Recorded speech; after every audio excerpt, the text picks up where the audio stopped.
بسم اللہ الرحمن الرحیم ان الحمد للہ نحمده ونستعینه ونستغفره ونعوذ باللہ من شرور انفسنا ومن سیئات اعمالنا من يهدي الله فلا مضل له ومن يضلل فلا هادي له واشهد ان لا اله الا الله وحده لا شريك له واشهد ان محمدا عبده ورسوله وبعد فإن خير الحديث كتاب الله وخير الهدي هدي محمد صلى الله عليه وسلم وشر الأمور محدثاتها وكل محدثة بدعة وكل بدعة ضلالة وكل ضلالة في النار. أعوذ بالله من الشيطان الرجيم. الحمد لله الذي هدانا لهذا والصلاة والسلام على خاتم النبيين والمرسلين. رب اشرح لي صدري ويسر لي أمري واحلل عقدة من لساني يفقهوا قولي. أما بعد. وقال عز وجل في القرآن المجيد. أعوذ بالله من الشيطان الرجيم. بسم الله الرحمن الرحيم. وأنفقوا مما رزقناكم من قبل أن يأتي أحدكم الموت فيقول ربي لولا أخرتني إلى أجل قريب فأصدق وأكن من الصالحين. أما بعد. تمام تعریفیں اس اللہ عز و جل کے لیے لائق و زیبا ہے جو تمام جہانوں کا بنانے والا اور اسے پالنے والا ہے، اور درود و سلام اس کے آخری نبی محمد صلی اللہ علیہ وسلم پر. الحمدللہ ہم تمام یہاں اس ہفتے واری درس قرآن کے لیے جمع ہوئے. انشاءاللہ عزیز اس مختصر سے وقت میں آپ تمام کے سامنے ایک ایسے عنوان پر روشنی ڈالنے کی کوشش کروں گا کہ جس چیز کو یا جس عمل کو ہم لوگوں نے بڑا معمولی سمجھ لیا اور یوں سمجھتے ہیں کہ اگر یہ کیا جائے تو ٹھیک ہے اور نہ بھی کرے تو انشاءاللہ عزیز کوئی خاص پکڑ نہیں ہوں گی، اور وہ ہے اللہ کی راہ میں خرچ کرنا. جہاں تک معاملہ اللہ کی راہ میں خرچ کرنے کا ہے تو ہم میں سے اکثر لوگ یہ سمجھتے ہیں کہ یہ آپشنل ہے، مطلب یہ کوئی ضروری چیز نہیں ہے. کوئی خرچ کر لے تو بہت بڑا دیندار آدمی ہے اس لیے کہ خرچ کر رہا ہے، اور کوئی نہ بھی خرچ کرے تو بہرحال اس میں کوئی حرج نہیں ہے اور کوئی قباحت نہیں ہے اور کوئی بری بات نہیں ہے. اور یہ معاملہ بالکل ہمارے اعمال سے، عادت اطوار سے، معاملہ سے چھلکتا ہے کہ کوئی ہم سے مانگنے آ جائے تو ہم یہ سمجھتے ہیں مال و دولت میرا ہے، میں اس کو کیوں دوں. کوئی ہم سے ادھار مانگنے آ جائے تو یہ حال ہوتا ہے. کوئی اگر ہم سے مانگنے آ جائے، لینے آ جائے تو پھر تو ایک نئی مصیبت کھڑی ہو جاتی ہے کہ ہم اس کو کس طرح سے ٹالے، کس طرح سے اس کو وہ کریں. پھر رہا غریبوں کا معاملہ، مسکینوں کا معاملہ، محتاجوں کا معاملہ، مسافروں کا معاملہ، مانگنے والوں کا معاملہ، اور اسی طرح جو اپاہج ہے، یتیم ہیں، بیوائیں ہیں، اور کیا کچھ نہیں ہے. سماج اور سوسائٹی میں ایسے کتنے لوگ ہیں جن کو پیسے کی ضرورت ہوتی ہے یا پیسے کے بغیر جو ہے پریشان ہیں. تو ہم یہ سمجھتے ہیں کہ خرچ کرنا یہ نفلی عبادت ہے، بس کر لیے تو ٹھیک، نہ کرے تو کوئی اس کی خاص پکڑ اور پوچھ نہیں ہے. اچھا، اب وہ لوگ جو خرچ کرنے کو ترجیح دیتے ہیں اور خرچ کرنا پسند کرتے ہیں، ان کا شیوا، ان کا طریقہ یہ ہے کہ اگر خرچ کرنے کی بات کی جائے، اللہ کے راہ میں خرچ کرنے کی بات کی جائے تو بس 2 سے 3 چیزیں ان کے نظر کے سامنے ہوتی ہیں. اس کے علاوہ کچھ نظر نہیں آتا ان کو. کہ خرچ کرنے کا جو یوں ہی کہا جائے تو کہیں گے ہمارے علاقے میں سب مسجدیں بنی ہوئی ہیں، مطلب خرچ کرنے کی ضرورت نہیں اس لیے کہ مساجد بنی ہوئی ہے. یا مدارس جو ہمارے علاقے میں نہیں تو ہم کہاں خرچ کریں. بس مسجدیں اور مدرسے ہی ایسا لگتا ہے 2 جگہ ہیں جہاں خرچ کرنے والا اللہ کے راہ میں خرچ کر رہا ہے. حالانکہ میں اس کے خلاف نہیں ہوں، یہ بھی ایسی جگہ ہے جہاں خرچ کیا جا سکتا، لیکن صرف یہی ایسی جگہیں نہیں ہے جہاں خرچ کرنا ہے. دونوں میں فرق ہے. مدارس ہے، مکاتب ہے، مساجد ہے، بالکل اس پہ خرچ کرنا چاہیے، یہ بھی اللہ کے راہ میں خرچ کرنا ہے. لیکن صرف یہیں خرچ کرنا، اللہ کے راہ میں خرچ کرنا نہیں، اس کے علاوہ بھی بہت ساری چیزیں جہاں خرچ کرنا اللہ کے راہ میں خرچ کرنا مانا جاتا ہے. تو ہم لوگ مکمل طور سے اس چیز کو بھلا بیٹھے ہیں، اور جو کچھ خرچ کرنے کا معاملہ جو کچھ لوگ کر رہے ہیں بس وہ یہ 2 چیزیں ہی ہیں، مدرسہ اور مسجد. اس کے علاوہ مسکین، محتاج، مسافر، آپ کے خود کے رشتہ دار، پڑوسی، محلے شہر والے، وہ لوگ جو بھوک سے مر رہے ہیں، وہ لوگ جو مصیبت زدہ ہیں، وہ لوگ جو پریشان حالی ہے، تنگ دستی ہے، ان کی ہمیں کوئی فکر نہیں ہے. اس لیے کہ ہم تو اللہ کے راہ میں خرچ کر رہے ہیں نا، مسجد کو دے رہے ہیں، مدرسے کو دے رہے ہیں. دیکھیے مسجد مدرسہ بھی یہ ایک مصرف ہے اللہ کے راہ میں خرچ کرنا، لیکن صرف یہی نہیں ہے، اور بھی ہے. تو ہم دیکھتے ہیں اللہ کے راہ میں خرچ کرنے کے معاملے میں بہت افراط و تفرید کے ہم شکار ہیں. سب سے پہلی چیز تو یہ سخاوت یا جود و کرم جس کو کہیں گے، یا سخاوت، یہ مومن کا شیوا اور طریقہ ہے. یاد رکھیے، مومن خرچ کرنے والا ہوتا ہے، دینے والا ہوتا ہے، اللہ کی راہ میں خرچ کرتا ہے، اور جہاں جہاں اللہ نے اور اس کے رسول نے کہا وہاں خرچ کرتا ہے، اور کنجوسی سے بچتا ہے. یاد رکھیے، اس لیے کہ کنجوسی جو ہے سخاوت کے خلاف ہے، اللہ کی راہ میں خرچ کرنے کے خلاف ہے. تو مومن کنجوس نہیں ہوتا، یاد رکھیے، وہ اللہ کے راہ میں خرچ کرنے والا ہوتا ہے. اس لیے کہ کنجوسی ایک بری بات ہے، کنجوسی ایک بری عادت ہے، اور مومن اپنے اندر اچھی عادتوں کو رکھتا ہے، یاد رکھیے، اچھی عادتوں کو سنوارتا ہے، اچھی عادتیں اپنے نفس میں ڈالتا ہے، اس لیے کہ اچھی عادتیں یاد رکھیے وہ آگے بڑھتی ہیں، نسل در نسل اچھی عادتیں آگے جاتی ہیں، یاد رکھیے۔ تو مومن کنجوسی نہیں کرتا، مومن سخاوت سے اپنا ہاتھ نہیں روکتا، بلکہ وہ اس مال کو خرچ کرتا ہے، اور اس لیے خرچ کرتا ہے کہ وہ یہ کہتا ہے اور یہ سمجھتا ہے، اس کا یہ عقیدہ ہے کہ یہ مال اللہ کی ایک نعمت ہے، جس طرح سے اللہ نے مجھے ہزاروں ہزار نعمتیں دی ہے، اس میں سے ایک عظیم نعمت مال بھی ہے، اور لہٰذا مجھے دیا ہے، تو اس میں کون سا میرا خود کا کیا ہے، اگر دیا ہے تو اس سے پہلے کہ یہ چلا جائے اس کو خرچ کر دو۔ اس لیے کہ مال ایک ایسی نعمت ہے، یاد رکھیے، یہ کبھی کسی کے پاس ٹکی نہیں ہے، ٹھیک ہے؟ بہت ساری ایسی نعمتیں ہوتی جو سلسلہ در سلسلہ چلتے رہتی ہے، جیسا کہ ایک نسل کے بعد دوسری نسل کا صحت مند ہونا، دوسری کے بعد تیسری صحت مند، تیسری کے بعد چوتھی صحت مند، اللہ ماشاء اللہ آپ کو معذور لوگ نظر آتے ہوں گے، ہے نا؟ تو آپ یہ کہہ سکتے ہیں کہ یہ صحت کی نعمت اللہ نے نسل در نسل ہم کو دے دی، یہ کبھی ختم نہ ہونے والی چیز ہوگی کہ دادا بھی صحت مند تھے، اللہ نے اپاہج نہیں رکھا، صحت تندرستی دی، باپ بھی ویسی ہے، بیٹا ہے، پوتا بھی ویسی ہے، نسل در نسل۔ لیکن مال ایک ایسی نعمت ہے، یاد رکھیے، یہ کنٹینیو نہیں چلتی ہے، اس کی اللہ رب العزت نے اس کو کیا کیا آزمانے کے لیے اس کو بہت جلدی اللہ ٹرانسفر کرتا ہے، ادھر سے ادھر، ادھر سے ادھر، ادھر سے ادھر۔ تو مال ایک ایسی نعمت ہے جو پاس میں نہیں رہتی، یاد رکھیے، اور کبھی ایک نسل کے بعد دوسری نسل کی وہ محتاجی آتی ہے، اور کبھی ایک ہی نسل اپنے اندر ہی اپنے دور میں ہی محتاجی کو دیکھتی ہے، یاد رکھیے۔ تو مال ٹکتا نہیں ہے، تو مال ایک ایسی نعمت ہے جو اللہ رب العزت اس کو مختلف جگہ اس کو فوراً ادھر سے ادھر دے کر آزماتا ہے، اس لیے کہ یہ آزمائش کی چیز ہے، یاد رکھیے۔ اور مال ایک بڑی آزمائش ہے، یاد رکھیے، جس کے پاس ہے اس کے لیے آزمائش ہے، اور جس کے پاس نہیں ہے اس کے لیے بھی آزمائش ہے، دونوں کے لیے آزمائش ہے نا؟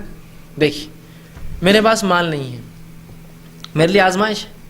اگر میں سڑک سے گزرتا ہوں، راستے سے گزرتا ہوں، اور ایک نعمت اللہ کی دکھتی ہے مجھے، اور میں اس نعمت کو پسند کرتا ہوں، کاش کی نعمت میرے پاس آ جائے، کھانے کا معاملہ ہو، لباس کا معاملہ ہو، گاڑیوں کا معاملہ ہو، گھروں کا معاملہ ہو، کسی بھی نعمت کا، اور میں یہ سوچتا ہوں کاش کی یہ ایک مثال ہی لے لیجیے، آپ بازار سے گزر رہے ہیں اور آپ نے کھانے پینے کی دکانیں دیکھ لی، بہت عام ہوتی، اور ایک آدمی جو غریب ہے اور وہ سوچتا ہے کہ کاش یہ نعمت میرے پاس ہوتی، میں کھاتا اس نعمت کو، لیکن اس کے جیب میں پیسہ نہیں ہے تو آگے بڑھ جاتا، آزمائش ہے نا اس کے لیے مال، کہ چاہتے ہوئے بھی اس نعمت کو ہاتھ نہیں لگا سکا، آگے بڑھ گئے۔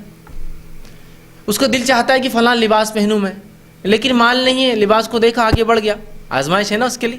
لیکن اس آزمائش پہ اگر وہ شکر ادا کرتا ہے کہ بھائی جیسا رکھ اللہ نے کافی اچھا ہے، یہ لباس نہ صحیح جو ہے وہ اچھا ہے، اس لیے کہ بہت سے لوگ ننگے ہیں، الحمدللہ میں کافی اچھا ہوں، تو بھی اس کے لیے ثواب۔ اب جس کو مال دیا ہے اس کے لیے مال آزمائش، وہ بھی راستے سے گزرا، اس کو فلاں نعمت پسند ہے، لیکن اس نعمت کو اس نے لے کر ضائع کیا، اس نے اس لیے وہ نعمت خریدی کھانے کی کہ لوگوں کو بتاؤ میں یہ کھاتا ہوں، اس نے وہ کپڑا اس لیے پہنا کہ لوگوں کو بتاؤ میں یہ پہنتا ہوں، تو یہ مال اس کے لیے اب کیا بن گیا؟ آزمائش۔ تو مال کا نہیں ہونا بھی آزمائش، مال کا ہونا بھی آزمائش۔ تو اللہ کیا کرتا ہے؟ مال ایک ایسی نعمت ہے، اس کو بہت جلدی جلدی منتقل کرتا ہے، ادھر سے ادھر، ادھر سے ادھر، ادھر سے ادھر، اور لوگوں کو اس کے ذریعے ایک قوم کو دوسری قوم سے، ایک جماعت کو دوسری جماعت سے، ایک فرد کو دوسرے فرد سے، ایک گھرانے کو دوسرے گھرانے سے، ایک سماج کو دوسرے سماج سے آزماتا جاتا ہے، ٹھیک؟ آج یہاں ہے، کل وہاں چل رہے ہیں، کل وہاں ہے، کل وہاں۔ اور جن لوگوں نے اس کا صحیح استعمال کیا وہ تو یقیناً کامیاب رہے، مال کا صحیح استعمال کیا، کامیاب رہے۔ اور مال بہت بڑی نعمت ہے، یاد رکھیے، اور سخاوت یہ بہت بڑی خصلت اور صفت ہے۔ اللہ رب العزت جس کو مال دے اور خرچ کرنے کی صلاحیت دے دے، اس کو بہت بڑی نعمت اللہ نے دے دی۔ ایک تو مال دینا ایک نعمت، دوسرا اس کو وہ دل دیا جو خرچ کرنے کا معاملہ خرچ کرتا ہے۔ اور شریعت اسلامیہ نے کنجوسی کو پسند نہیں کیا، ہاں، اور اسی کے برخلاف بیجا خرچی کو پسند نہیں کیا، نہ اسراف کو پسند کیا، نہ کنجوسی کو پسند کیا، بیچ والا راستہ، بیچ والا، مڈل وے جس کو کہیں گے، بیچ والا راستہ، اوسط درجے کا راستہ، نہ اسراف کرتا ہے نہ کنجوسی کرتا ہے، ایک میانہ روی مومن ہر کام میں، اس کی چال میانہ، اس کی بات میانہ، اس کا عمل اور رویہ اس کا بالکل میانہ روی کا ہوتا ہے، سینٹر ہوتا ہے، مڈل موسٹ ہوتا ہے، بیچ والا ہوتا ہے۔ افراد و تفرید کا مومن شکار نہیں ہوتا، زیادتی اور کمی کا شکار نہیں ہوتا ہے، سمجھ رہے بات؟ تو خرچ کرنا اللہ کی راہ میں ایک بہت عظیم صفت ہے، اور کنجوسی یاد رکھیے ایک بہت مذموم خصلت ہے، بری خصلت ہے، اس کی مذمت کی ہے کتاب و سنت۔ تو ہمارا یہ کام ہے ہم مال کو خرچ کریں، لیکن ایسا کوئی انسان اس روئے زمین پر نہیں ہے جس کو کنجوسی پسند نہ ہو کسی نہ کسی درجے میں، ہے نا؟ ہر آدمی چاہتا ہے میرا مال خرچ نہ ہو، ہے نا؟ ہر کسی میں صفت ہے اور فطری چیز ہے، ہر انسان میں یہ بات ہے۔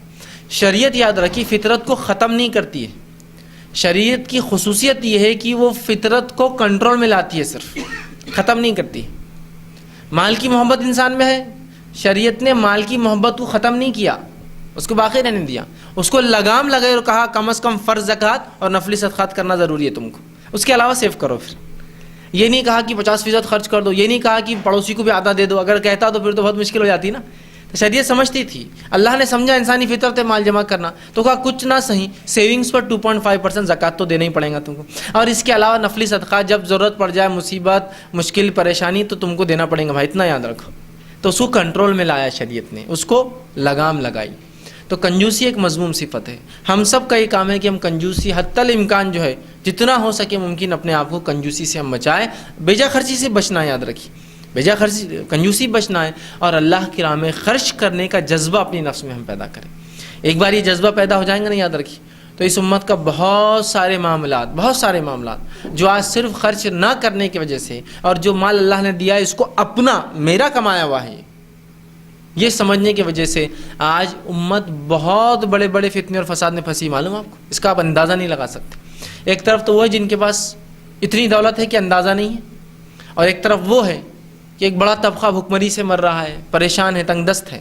یاد رکھیے یہ تو ہمارے سماج کا حال ہے، لیکن اگر پورے دنیا عالمی سطح پہ ہم جائیں تو ایک سماج تو وہ ہے جو اللہ کی نعمتوں کو اسراف کر کر کے نہیں تھک رہا ہے، ایک لباس کے بعد دوسرے ہفتے نیا لباس خریدتا ہے، اور دوسری طرف وہ طبقہ ہے امت مسلمہ کا، وہ گروہ ہے کہ جو بھوکمری سے مر رہا ہے، بھوکوں مر رہے ہیں۔ یاد رکھیے کھانا نہیں ہونے کی وجہ سے، کئی مسلم ممالک کے جہاں لوگ مر رہے ہیں، ہر روز مرتے ہیں کھانا نہیں ہونے کی وجہ سے۔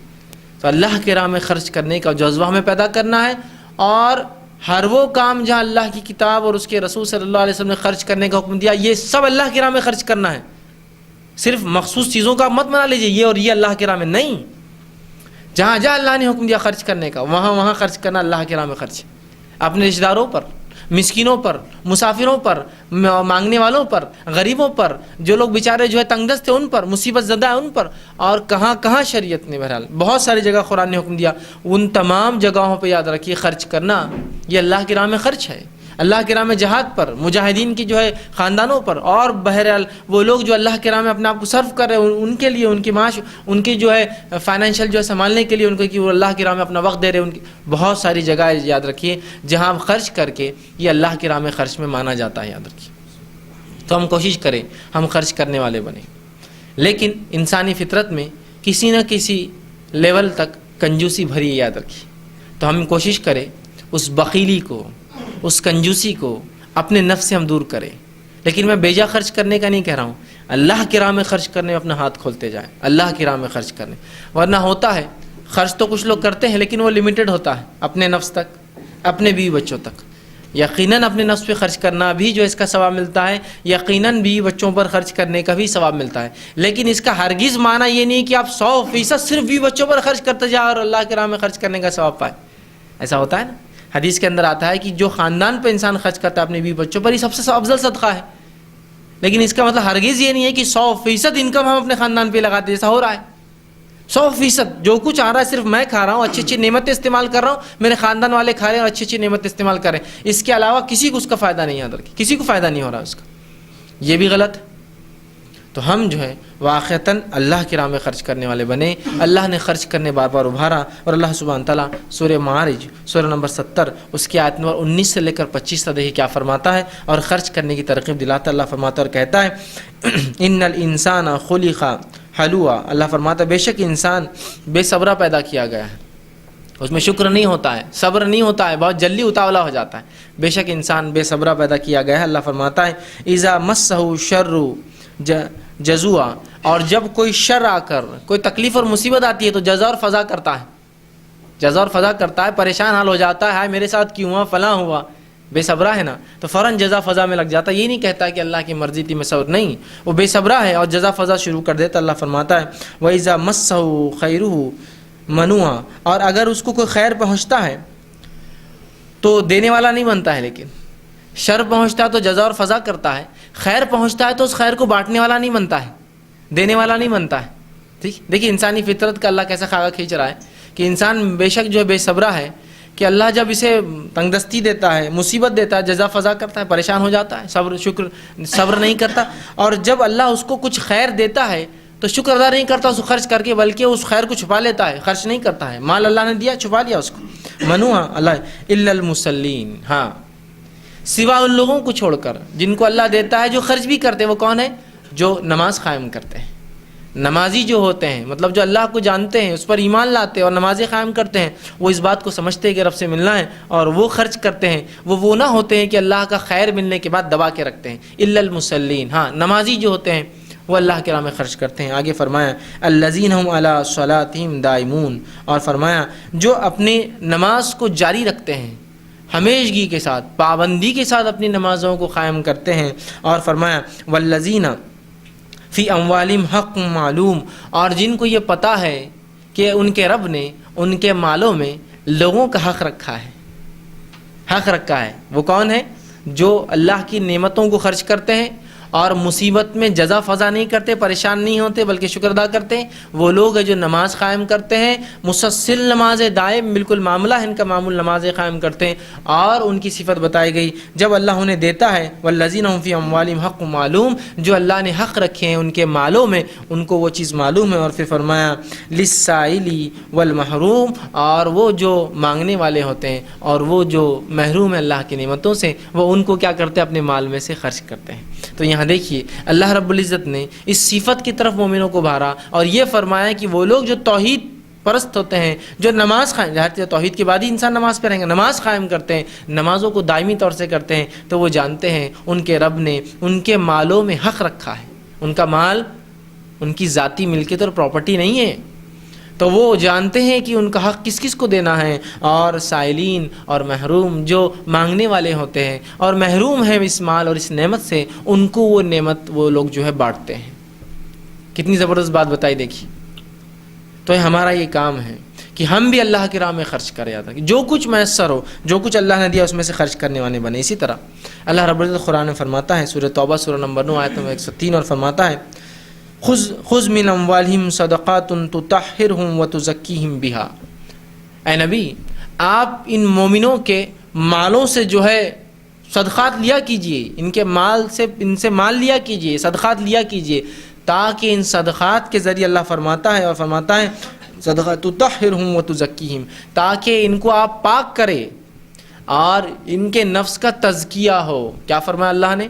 اے نبی کہ ان مومنوں کے مال سے آپ صدقات لیا کیجئے، تاکہ صدقات لینے سے کیا فائدہ؟ مال خرچ کرنے کا فائدہ سنیے، اللہ فرماتا ہے تطہرہم، تاکہ گناہوں سے معافی ملے ان کو، ہے نا۔ اس لیے کہ مال خرچ کرنے سے بہت سارے گناہوں سے انسان بچ جاتا ہے۔ گناہ کبیرہ تو بغیر توبہ کے معاف نہیں ہوتے، لیکن بہت سارے صغائر مال خرچ کرنے سے معاف ہو جاتے ہیں، معلوم آپ کو؟ تو فرمایا تطہرہم، تاکہ ان کو آپ پاک کر دے گناہوں سے۔ اور اس کی دلیل حدیث رسول بھی ایک ہے جس میں آپ نے فرمایا اور عورتوں سے کہا میں نے تمہیں جہنم میں زیادہ دیکھا ہے، لہذا تم صدقات زیادہ کرو، ہے نا۔ کیا فرمایا؟ میں نے تم عورتوں کو جہنم میں زیادہ دیکھا ہے، بچنے کا طریقہ لہذا تم صدقات زیادہ کرو، ہے نا۔ تو پتہ چلا صدقات دینا، مال خرچ کرنے سے گناہ صغیرہ صغائر اللہ معاف کرتا ہے۔ تو کہا اے نبی آپ ان صحابہ کے مالوں میں سے لیا کیجئے، پیسہ صدقات لیا کیجئے، تاکہ اس کے ذریعے ان کے گناہ اللہ معاف کرے۔ وَتُزَكِّيهِمْ بِهَا، اور ان کے نفس کا تزکیہ ہو۔ تو گویا اگر کوئی اپنے نفس کو پاک کرنا چاہتا ہے تو بغیر مال خرچ کرے کہ نہیں ہو سکتا۔ نفس کے تزکیے کے لیے مال خرچ کرنا ضروری ہے۔ اسی لیے اللہ رب العزت نے مالی عبادتیں پہ ہم پر فرض کیے، ایک زکوٰۃ اور دوسرا حج، دونوں مالی عبادتیں ہیں نا۔ زکوٰۃ جس کو سالانہ مال اللہ نے دیا جو نصاب سے زیادہ ہے تو ہر سال نکالے، اور دوسرا حج بھی ظاہر سی بات ہے کافی مال لگتا ہے اس کے اندر جا کے آنے میں۔ تو دو عبادتیں فرض رکھی تاکہ خرچ کرنے کا ایک جذبہ بنے، یاد رکھیے، ایک جذبہ بنے، یاد رکھیے۔ تو ہمارا یہ کام ہے ہم بھی اللہ کی راہ میں خرچ کرنے والے بن جائیں۔ اور میں بھی زکوٰۃ کی بات نہیں کر رہا ہوں، زکوٰۃ تو یہ فرض ہے، میں نفلی صدقات کی بات کر رہا ہوں اس درس کے اندر۔ اللہ کی راہ میں جو خرچ کی میں بات کر رہا ہوں یہ نفلی صدقات ہے، یاد رکھیے۔ اور جو کبھی کبھار خرچ کرنا فرض ہو جاتا ہے، یاد رکھیے، کبھی کبھار تو نفل میں رہیں گا، کبھی کبھار ان کا خرچ کرنا فرض ہو جاتا ہے آپ پر، کہ آپ دیکھ رہے ہیں کہ انسان غربت کی وجہ سے کفر کی طرف جا رہا ہے تو اب خرچ کرنا فرض ہے آپ پر۔ زکوٰۃ تو آپ دے رہے ہیں نہیں، اب اس کو اور بھی دینا پڑے گا آپ کو نکال کر، ٹھیک۔ تو مال خرچ کرنا بڑی اہم چیز ہے۔ اور اللہ رب العزت فرماتا ہے اور قرآن میں اس خصلت کے تعلق سے جو مال خرچ کرنے کی خلاف ہے اور وہ کنجوسی ہے، اس کے تعلق سے فرماتا اور کہتا ہے سورہ حشر سورہ نمبر 59 آیت نمبر اس کی 9 میں فرماتا اور کہتا ہے ومن شوخ شح نفسه فاولئک هم المفلحون، اور جو اپنی نفس کی کنجوسی سے بچا لیا گیا فاولئک هم المفلحون، تو یہ تو کامیاب لوگ ہیں۔ کون؟ جو اپنی نفس کی کنجوسی سے بچا لیا گیا۔ کنجوسی سمجھ رہے نا؟ نفس کی بخیلی سے جو بچا لیا، اللہ نے جس کو بچا لیا نفس کی کنجوسی سے، فاولئک هم المفلحون، تو وہ تو کامیابی پا گیا، وہ تو کامیابی پا گیا۔ اب ایک سوال یہاں ذہن میں اٹھتا ہے ہمارے، میرے اور آپ کے، جو نفس کی کنجوسی سے بچ گیا وہ کامیابی پا لیا، جو خرچ کر رہا ہے وہ کامیاب ہو گیا۔ یہ آیت تو مالداروں کے لیے ہے، ہم میں سے اکثر لوگ مالدار نہیں ہیں۔ لوگ ایسا سوچ سکتے ہیں نا، میں کہاں پیسے والا ہوں، خرچ کرنے کی جب بات آ رہی ہے وہ تو پیسے والوں کے لیے ہے۔ خرچ کرنے کی بات ہر بار پیسے والوں کے لیے نہیں ہے، یاد رکھیے، اس لیے کہ خرچ تو وہ کریں گا جس کے پاس کچھ ہے، اور کچھ ہونے میں کتنا بھی تھوڑا ہو وہ بھی کچھ ہے، اس میں سے بھی آپ خرچ کر سکتے، ترغیب تو اسی کی طرف ہے۔ تو یہ مت سمجھیے وہاں یہ تو مالداروں کے لیے بات ہو رہی ہے، بھائی میرے پاس تو بہت کم ہے میں کیا خرچ کروں، نہیں، آپ کے پاس جو کچھ ہے اس میں سے خرچ کیجئے، یہی مطلوب ہے، اللہ یہی چاہ رہا ہے، یاد رکھیے۔ نبی اکرم صلی اللہ علیہ وسلم گھر میں تشریف فرما تھے، ماں عائشہ موجود تھی، اور بلکہ معاف کرنا، ماں عائشہ رضی اللہ عنہ موجود تھی، اور آپ کی غلام ایک باندی تھی، اور ایک مرتبہ ایک شخص جو ہے راستے پر آیا مانگنے لگا، اور ظاہر سے اس زمانے میں لوگ جو مانگتے تھے واقعی مجبور ہوتے تھے، یہ پروفیشنل بھکاری نہیں ہوتے تھے، وہ مانگنے نکلا۔ ماں عائشہ رضی اللہ عنہ نے کہا کہ کچھ ہے تو اسے دے دے، تو کہا کہ 2 کھجوریں ہیں، اس لونڈی نے کہا 2 کھجوریں ہیں، اور بہتر ہوتا آپ اپنے افطار کے لیے رکھ لیتی ان کھجوروں کو، وہ اس دن روزے تھی، چونکہ انہوں نے کہا تھا دے دے، اور اس نے کہا کہ بہتر ہوتا آپ دے دے، تو بہت چڑ گئی اس پر، اور کہا تم لوگوں کا معاملہ تو کچھ سدھرنے والا نہیں، میں کہہ رہی ہوں نا دے دے تو دے دے، ایک دے دے اس میں سے کم از کم، تو یہ چاہ رہی نا میرا بڑا خیال ہے مالک کا اپنے کہ رات میں میں کیا افطار کروں گی، تو ایک تو دے دے۔ تو اس غلام نے 1 کھجور اٹھا کر اس کو دے دیا۔ اندازہ لگائیے 2 کھجور میں سے 1 کھجور اس فقیر کو دیتا ہے، پرپورشن میں ثواب دیتا ہے نا جیسا آپ نے کیا، ٹھیک ہے۔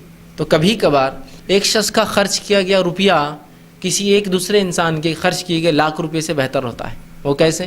میں جو ہے مہینے کے اندر 10 لاکھ روپے کماتا ہوں، ٹھیک، اب 10 لاکھ روپے کمانے والا کتنا خرچ کرے گا بتائیے، کتنا خرچ کریں گا؟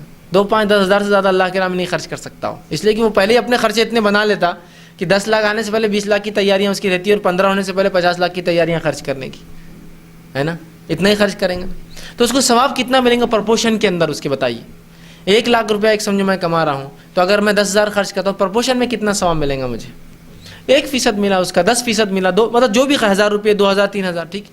ایک آدمی جو ہے 100 روپے کماتا ہے، اور 100 روپے میں سے جو ہے وہ 20 روپے خرچ کرتا ہے اللہ کے نام میں، تو وہ اپنے کل جو اس کی انکم ہے اس کا فیصد کے اعتبار سے 20% خرچ کرتا ہے، تو اجر کے اعتبار سے بھی اللہ کے نزدیک فیصد میں جائیں گا وہ، تو مالدار سے زیادہ ہو جائیں گا۔ 10 لاکھ خرچ کرنے والا 2 لاکھ خرچ کرے تو اس کے برابر جائیں گا، جو 100 روپے کمانے والا 20 روپے خرچ کر کے ثواب پا رہا ہے۔ اندازہ لگائیے آپ، اس لیے کہ اللہ وہ نیت کو دیکھ رہا ہے نا، اس لیے کہ ہر کسی کا انکم الگ ہے، تو اللہ جو ہے جانے والے روپیے پہ ثواب نہیں دیں گا، وہ کتنا دے رہا ہے اس کی فیصد کا، اس پہ ثواب ملے گا نا اس کو۔ ورنہ ایسا دیکھا ہے تو کچھ لوگ تو زندگی بھر میں 2 لاکھ بھی نہیں کمائیں گے ابھی، تو کیا ان کو ثواب نہیں؟ اس میں سے جو خرچ کریں گے اس کا اجر فیصد میں یاد رکھیں۔ تو میں نے 10 روپیہ کمایا آج، اور دیکھا میرا پڑوسی ایک بھائی ہے وہ تو آج کچھ بھی نہیں کما سکا، چل آدھا لے لیتے ہیں اس کے اندر سے، تو میں نے اپنی آدھی انکم اس پہ خرچ کر دی تھا۔ اندازہ لگائیے، ہاف انکم خرچ کرنے کا ثواب، آدھی انکم۔ ایسا ہو سکتا ہے 10 لاکھ کمانے والا 5 لاکھ کسی کو دے دے؟ نہیں ہو سکتا ہے۔ تو میں کہہ رہا ہوں نا، کبھی کبھار کسی کا روپیہ خرچ کیا ہوا وہ کسی کے لاکھ روپے سے زیادہ ہوتا ہے افضل اللہ کے نزدیک، ٹھیک ہے۔ تو خرچ کرنے کی جب بات ہو رہی ہے تو مالداری کو مت سوچیے آپ، جو ہے میں اس میں سے خرچ کرنے کی بات کر رہا ہوں۔ اگر 2 پھٹے کپڑے ہیں اور کبھی ایک مستحق واقعے میں جو ننگا ہے، تو میں اس کی بات کر رہا ہوں کہ وہ 1 پھٹا کپڑا اس کو آپ دیں۔ نہیں تم تو مالداروں کے پاس جو میرے پاس تو 2، یہ نہیں، جو تمہارے پاس ہے وہ مطلوب ہے، دوسروں کی ان کو ترغیب نہیں۔ ہاں الگ بات ہے میں سب کچھ خرچ کر چکا، میرے پاس نہیں ہے، آپ بھی آگے بڑھیے، یہ مزاج ہونا چاہیے اس امت کا۔ اور جب یہ مزاج بن جائیں گا سب کا، تو یاد رکھیے دینے والے ہو جائیں گے، لینے والے نہیں ملیں گے آپ کو، اس لیے کہ سب خرچ کرنے پہ تلے ہوئے، لینے والا نہیں ہے کوئی۔ یہ مزاج ہو جائیں گا، آپ دیکھیں گے ایسا زمانہ دنیا نے دیکھا، اور آگے بھی اگر ہم یہ صفت اپنا لیں دنیا دیکھیں گی۔ ایک مرتبہ کا واقعہ ہے، ایک شخص جو ہے بغداد سے نکلا، اس کے والد نے اس کو وصیت کی کہ جب مدینہ جانا، ان کی نظر تھی جب مدینہ جانا تو مدینے کے سب سے غریب انسان کو 10,000 درہم جو ہے میرے طرف سے صدقہ کر دینا۔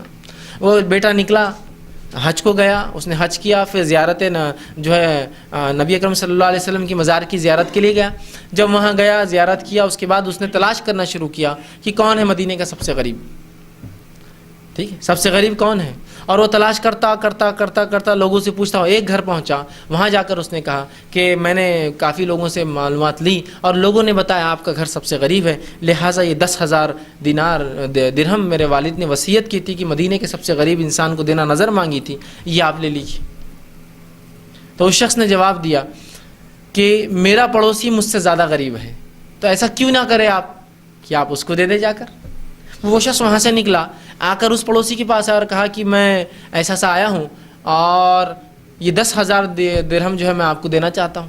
تو اس شخص نے کہا کہ میرا پڑوسی مجھ سے زیادہ، آپ اس کو دیں. تو اس نے کہا میں ان کے پاس سے آ رہا ہوں، ان کے پاس گیا تھا، انہوں نے کہا آپ سب سے غریب ہیں اور آپ کہہ رہے وہ سب سے غریب، اب میں کیا کروں. تو کہا اچھا ٹھیک ہے، ایسا لگتا ہے کہ ہم دونوں برابری میں غربت میں، آپ دونوں کو آدھا آدھا بانٹ دیجیے.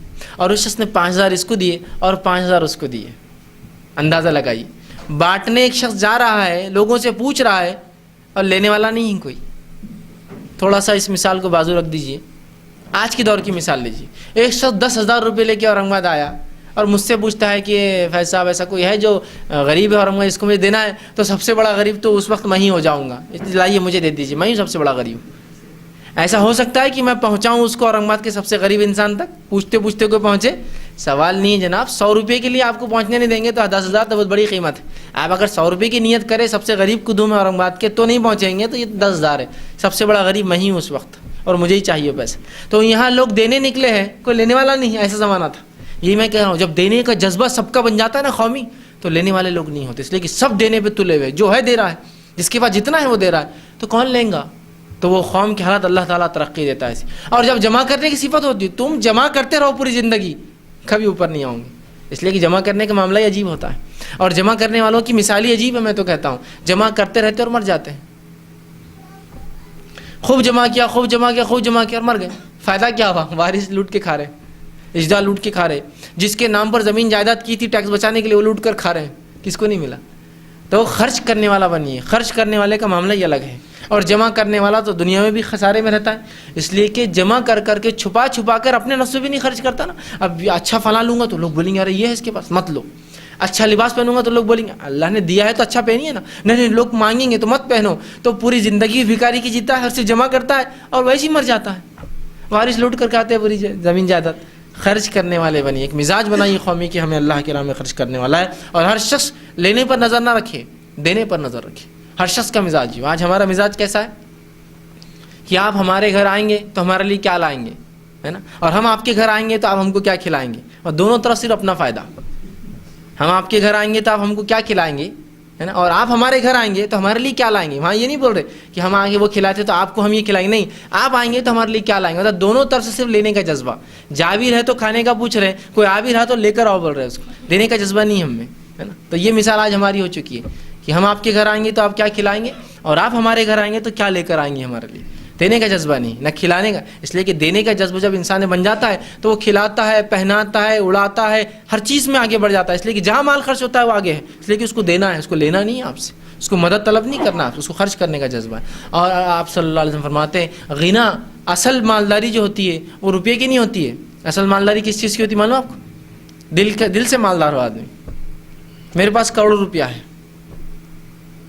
لیکن میں دل سے مالدار نہیں ہوں. تو جب بازو والا نوٹیں گن چکا ہے، سکے گنتا ہے نا، اس کے سکے کی آواز سے لگتا ہے یہ سکے 2 روپے میرے اس میں کیوں نہیں گرتے، حالانکہ کروڑوں روپیہ لیکن اس کے 2 روپے میری نظر ہے نا، وہ سکہ میرے پاس کیوں نہیں آتا. اس لیے کہ وہ دل سے مالدار نہیں ہے، مال سے مالدار ہے. لیکن ایک انسان کچھ نہیں ہے اس کے پاس لیکن دل سے مالدار ہے، اس کی غنا ہے دل میں. تو لوگوں کے کروڑوں روپے دیکھ کے بھی اس کو کچھ ہوتا نہیں، نہ حسد کرتا نہ جلن کرتا، کہتا اللہ اور برکت دے تمہارے مال میں، آگے بڑھ گئے. تو غنا مالداری دل کی ہوتی ہے، روپے سے نہیں ہوتا آدمی مالداری. دل سے مالدار ہو، غنی ہو دل سے تو بس معاملہ. اور اگر دل سے غنی نہ ہو تو پھر کروڑوں روپے کا مالک ہو کے بھی دوسرے کی سکوں پہ نظر رہتی. تو غنا جو ہوتی ہے نا، دل کی غنا، آدمی دل سے مالدار ہو، دل سے غنا ہو، اس میں دل کی مالداری اللہ دے دے تو پھر معاملہ ہی کیا. اور اصل مالدار آدمی دل سے ہی ہوتا ہے، یاد رکھیے. ٹھیک. تو شریعت ہم کو ابھار رہی ہے خرچ کرنے. اچھا، اب یہ خرچ کرنے والی صفت کیسے ہم میں آئیں گی؟ اس کے لیے کون سی دوا کھائے، کون سے ڈاکٹر کے پاس جائے، کون سی ٹیبلٹ لے، کون سی ایکسرسائز کرے تو ہم کو خرچ نہیں. یہ عادت نفس کو کاٹ کر اپنے جو جس کو خرافات، جو خناس جس کو بولیں گے، شیطان جو ہم کو خلاف بہکاتا ہے مال خرچ کرنے کی، اس کو دبا کر اپنی نفسوں کو ابھارنا ہے، ہم کو خرچ کرنے پر ابھارنا ہے نفسوں کو، یاد رکھیے. اور یہ عادت جب ہم اپنی نفس میں ڈال لیں گے تو یہ عادت نسل در نسل آگے جاتی ہے، یاد رکھیے. اچھی خصلتیں آگے جاتی ہے اور بری خصلتیں بھی آگے بڑھتی ہے، یاد رکھیے. کیسا میں سائنسی اعتبار ثابت نہیں کر سکتا ہوں، لیکن دنیاوی تجربوں سے بتا سکتا ہوں کہ ایسا ہوتا ہے. ایسا ہوتا ہے. آپ دیکھیے ایک انسان ہے، اس کو ایک مخصوص قسم سے سونے کی عادت ہے، جو ہاتھ نیچے رکھ کے سیدھا سوتا ہے کان. آپ دیکھیے اس کا بچہ ہوتا ہے 3-4 مہینے کا، ہاتھ رکھ کے نیچے سوتا ہے. کس نے سکھایا اس کو؟ اس میں آئی نا وہ خصلت و صفت اس باپ سے. اچھا اس باپ سے نہ آئے تو اس کے دادا کی صفتیں آتی ہے کبھی، ہے نا. یا کبھی خاندان میں کوئی گزرا ہو تو وہ بھی صفتیں آتی. معلوم آپ کو نبی اکرم صلی اللہ علیہ وسلم کے زمانے میں ایک خاتون کو ایک بچہ پیدا ہو جو حبشی تھا، اور وہ عرب، بچہ برا حبشی 100% بالکل جس طرح حبشی صفت ہوتی ہے، ایک دم کالا ہے بالکل حبشی. تو اس کے شوہر نے اس پر الزام لگایا. بات آپ صلی اللہ علیہ وسلم تک آئی. جب اللہ کے رسول تک بات ہے، آپ نے بلایا اس والد کو، اس آدمی کو جو شوہر تھا، اور کہا کیا بات ہے؟ تو کہا اللہ کے رسول شاید اس نے منہ کالا کیا، یہ بچہ میرا کالا ہے جبکہ ہم نسل عرب ہے اور گورے، اور یہ تو حبشی ہے بچہ. تو کہا اچھا. کہا تیرے پاس اونٹ ہے؟ تو کہا ہاں میرے پاس اونٹ ہے. کہا کون سے رنگ کے ہیں؟ تو کہا بھورے ہیں. تو کہا اس میں کچھ کالے ہیں کیا؟ تو کہا ہاں کالے ہیں. تو کہا ان کے ماں باپ کیسے تھے؟ تو کہا وہ کالے نہیں تھے لیکن اونٹ کالا پیدا ہوا. تو کہا ایسا کیوں؟ تو کہا اس کے 7ویں پیڑھی پہلے، چونکہ عرب اپنے گھوڑوں کی اور اونٹوں کی نسلیں یاد رکھتے تھے، اس کی 7 پیڑھی پہلے ایک اس کا جد اعلیٰ میں ایک تھا جو کالا اونٹ تھا، اسی کی وجہ سے اس 7 نسل بعد ایک کالا پیدا ہوا، مطلب کالا اونٹ پیدا ہوا اس دادا پردادا کی صفت کی وجہ سے. تو کہا بس ہو سکتا ہے تیری نسل میں کوئی گزرا ہو ایسا. تو کہا ہاں بات سمجھ میں آ گئی میرے. مطلب وہ جو بچہ جس پر گیا ہے، تیری نسلوں میں ہو سکتا ہے کوئی ویسا آدمی رہا ہو جو حبشی رہا ہو، جس سے شادی کی ہو تمہاری عورتوں نے، جس کا نتیجہ ہو تو اس کو بات سمجھ میں آئی. اس لیے کہ جانوروں سے اس کو بات سمجھ میں آ گئی، اس لیے کہ اس کے پاس ایک کالا اونٹ تھا، اس کے جو اس اونٹ کی ماں کالی نہیں تھی. کہا ایسا کیوں؟ تو کہا اس کے 7 پیڑھی پہلے ایک کالا اونٹ تھا. تو کہا بس خصلتیں دیکھ رہے نا، صفتیں آتی ہیں. تو اچھی صفتیں ہم کو اپنی نسلوں میں پیدا کرنی ہوں گی. پتہ نہیں وہ ہماری اچھی صفتیں ہمارے بچوں میں نہیں، اس کے آگے کہیں جائے جس کا ثواب ہمیں ملے. اس لیے کہ اچھی صفتیں بہت محنت کے بعد نفس میں آتی ہیں، معلوم آپ کو. اور خرچ کرنے کا جو میں بتا رہا ہوں نا معاملہ، اس کو تو بہت زیادہ محنت کرنا ہوگی. ابھی تو توحید اور نماز کے لیے بلا بلا کر ہی لوگ تھکے ہوئے کہ لوگ آئے. خرچ کرنا تو اس کے بعد کی بات ہوتی ہے نا. ابھی نہ ہماری توحید درست ہے، شرک میں ڈوبے ہیں، اور نہ ہی ہم نمازوں کی طرف آتے ہیں، 5 وقت کام پڑھ رہے ہیں، ہے نا. خرچ کرنا تو اس کے لیے تو اور مشقت لگی ہم کو، اور آگے بڑھنا پڑیں گا ہم کو. اور جب یہ صفت آئیں گی نا تو آپ دیکھیے آپ اپنے آپ کو طہارت ایک دم پاکیزہ محسوس کریں گے، اپنی نفسوں کا پاکیزہ محسوس کریں خرچ کرنے والی صفت کے بعد. اور جو جمع کرتا ہے نا وہ پلید ہو جاتا ہے، گندا ہو جاتا ہے، یاد رکھیے. اس لیے کہ اس کا ذہن گندا، اس کا دماغ ہر جگہ صرف وہ لوگوں کو لوٹنا اور جمع کرنے کی سوچتا ہے. اور جس کا ذہن کھل جاتا ہے، جو خرچ کرنے کی صفت رکھتا ہے، ہر جگہ اچھا سوچتا ہے نا. دیکھیے میں کسی دعوت میں گیا ہے نا، تو میں وہ کھانا اور اتنا کھانا کھاتا ہوں جتنا گھر میں نہیں کھاتا ہوں، اس لیے کہ فری کا ہے نا. اس لیے کہ اس کی نفس جو ہے خراب ہے، یہ دوسروں کا لینا چاہتا ہے. لیکن ایک آدمی کی صفت دینے والی ہے، تو آپ دیکھیں گے اس کا رویہ اپنے گھر میں جو ہے وہی اس کی دعوتوں میں بھی. وہ گرتا پڑتا نہیں وہاں بھی، وہ بیٹھا ہے آرام سے تھوڑا کھاتا مختلف، اس لیے کہ میں اتنا ہی کھاتا ہوں، مجھے ضرورت نہیں. اس لیے کہ اس کی نفس پاک ہے، اس کی نفس اس کو اچھائی کا حکم دیتی ہے، اور یہ کہتی ہے خرچ کرو، لینے پہ نظر کیوں رکھتے ہو، دینے کا معاملہ پیدا کرو، یہ صفت پیدا کرو. تو ایسی صفتیں ہمیں اپنی نفس میں ڈالنا ہوں گی، یہ صفتوں کو پیدا کرنا ہوگا. یاد رکھیے ہمیں اندر کہ دینے والا معاملہ ہو، دینے والا معاملہ، اوپر والا میرا ہاتھ ہو، میں خرچ کرنے والا رہوں گا، مجھے کسی کی مدد نہیں چاہیے، میں کسی سے کوئی چیز توقع نہیں کرتا ہوں، میں کسی کے مال پہ نظر نہیں رکھتا ہوں، کسی کی اولاد سے مجھے کوئی جلن نہیں ہے، اللہ نے اس کو دیا، اس کو مال جو کچھ اس کا ہے میں یہ نہیں، میں دینے والا معاملہ رکھتا ہوں. یہ صفت ہم کو اپنے نفس میں پیدا کرنی ہوگی. اور یہ صفت جب ہو جائیں گی نا تو معاشرہ آپ دیکھیے ایک پاکیزہ معاشرہ ہو جائیں گا، جس کے اندر اکثر برائیاں مال کی کمی یا مال کی زیادتی سے ہی ہوتی ہے. مال کی کمی ہوں گی تو چوری چکاری زنا یہ سب عام ہوتا ہے. مال کی زیادتی ہوں گی اور استعمال غلط ہوا تو پھر وہی سب چیزیں ہوتی ہیں. تو مال کی کمی بھی برائی لاتی ہے سماج میں، مال کی زیادتی برائی لاتی ہے. تو ایک مومن خرچ کرنے والا ہوتا ہے، اوسط بالکل میانہ روی اختیار کرتا ہے. تو ہم بھی خرچ کرنے کی صفت اپنی نفس میں ڈالیں، اس کے فائدے اپنی زندگی میں اور اس کے فائدے ہم دیکھیں گے نسل در نسل جو ہے چلتے ہیں. تو اپنے بچوں کی اس کی عادت ڈالیں. چھوٹے بچے ہوتے ہیں نا گھر میں، ان کو خرچ کرنے کی عادت ڈالیں. آپ ان کو کچھ نہ کچھ دیتے ہوں گے، خرچ کرنے کو دیتے ہیں نا بچوں کو. چھوٹا بچہ ہے، اس کو 2 روپے دے رہے ہیں، 5 روپے دے رہے ہیں، تو وہیں جہاں اس کو پیسے دیتے ہیں ایک چھوٹا سا غلہ لا کے دیجیے اس کو، اور کہیے کہ ہم جو اس میں سے پیسے دیتے ہیں اس کا کچھ حصہ تم ضرور اس میں ڈالنا، ہم اس کو مہینے بھر بعد کسی غریب کو دیں گے. تو اس بچے میں آپ دیکھیے ایک صفت، ایک کیفیت پیدا ہوں گی، جو کچھ میرے پاس ہے اس میں سے میں کیسے خرچ کروں.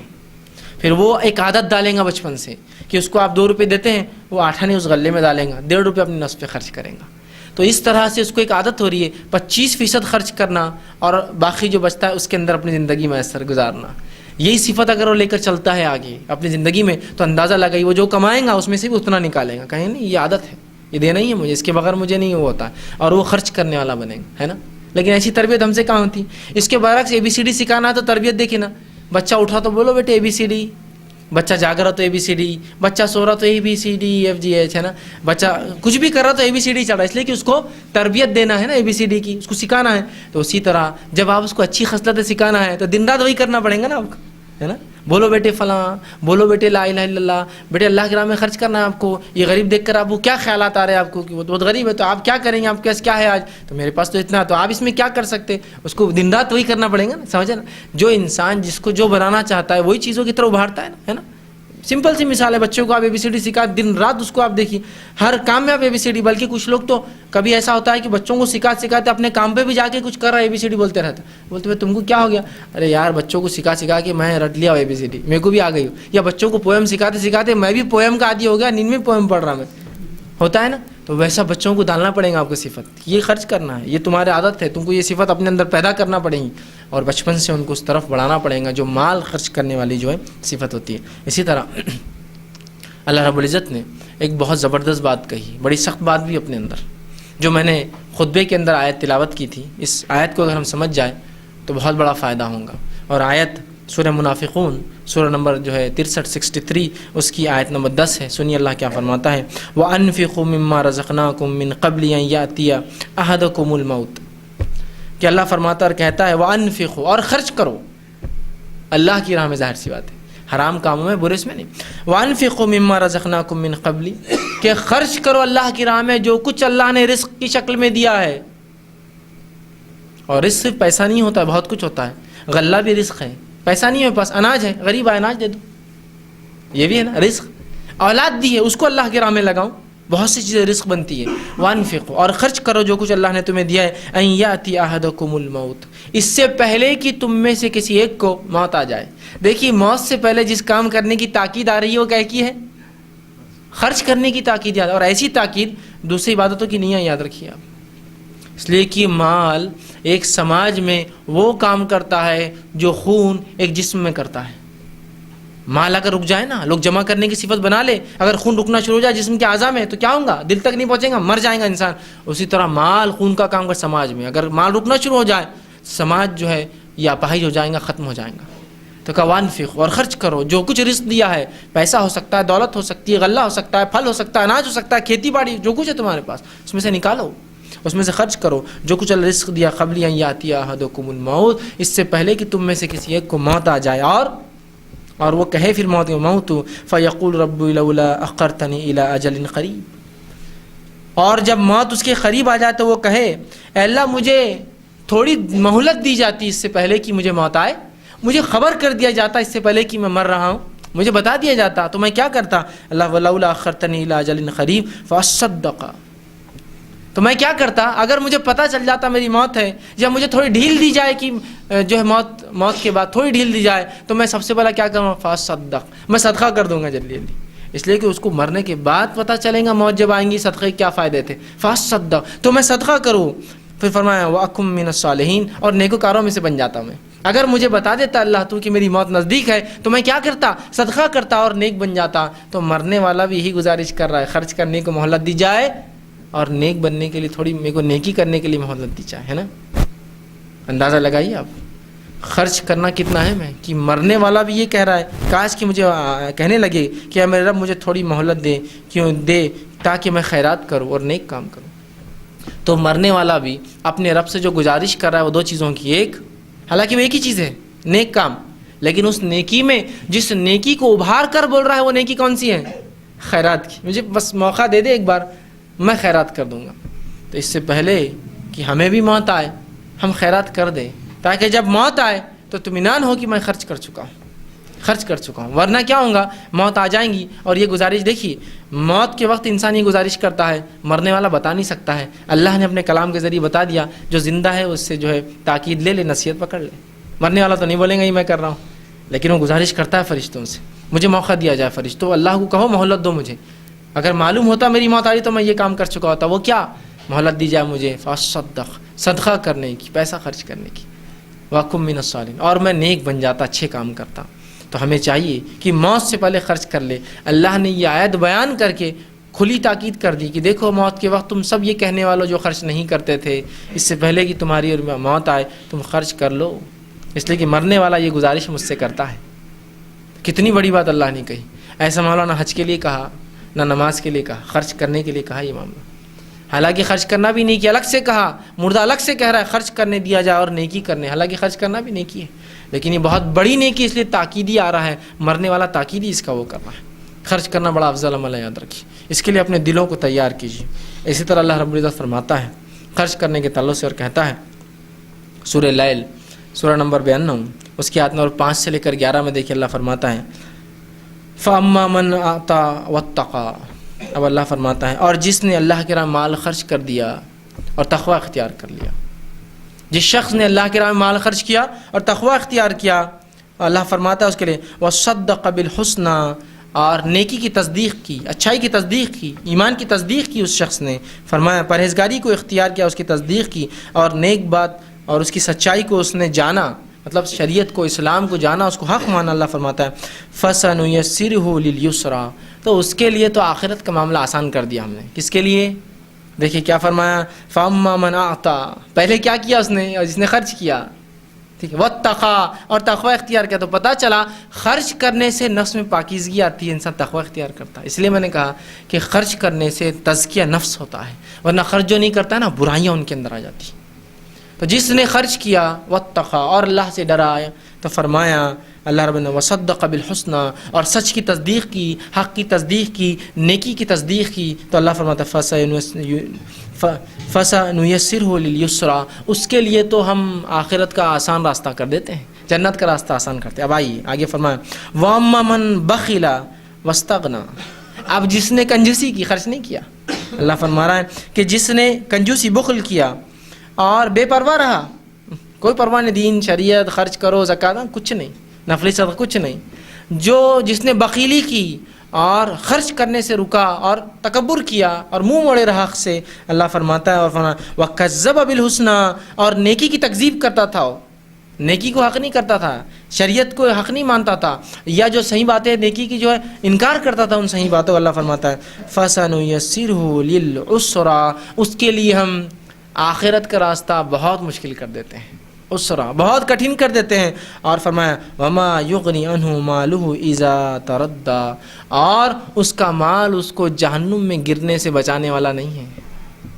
پہلے کہا مال خرچ کرے، تقوی اختیار کرے، دوسرے آدمی کی صفت بیان کی جو مال خرچ نہ کرے، حق کی تصدیق نہ کرے، حق سے منہ موڑے رہے، اس کو جہنم میں گرا دیں گے اور اس کا مال اس کے کام نہیں آئے گا۔ دیکھیے پھر مال کا معاملہ آ گیا، مطلب پیسہ دے کر چھوٹنے والا نہیں ہے، تو پتہ چلا زندگی میں خرچ کر کے چھوٹ جائیے، بعد میں پیسہ نہ اسے کام آئے گا نہ کچھ آئے گا۔ تو یہاں بھی خرچ کرنے والے کی فضیلت اور اللہ کے راہ میں نہ خرچ کر کے جمع کرنے والے کی وعید، دونوں آگے ایک ہی ہے یہ آیتوں کے اندر اس صورت۔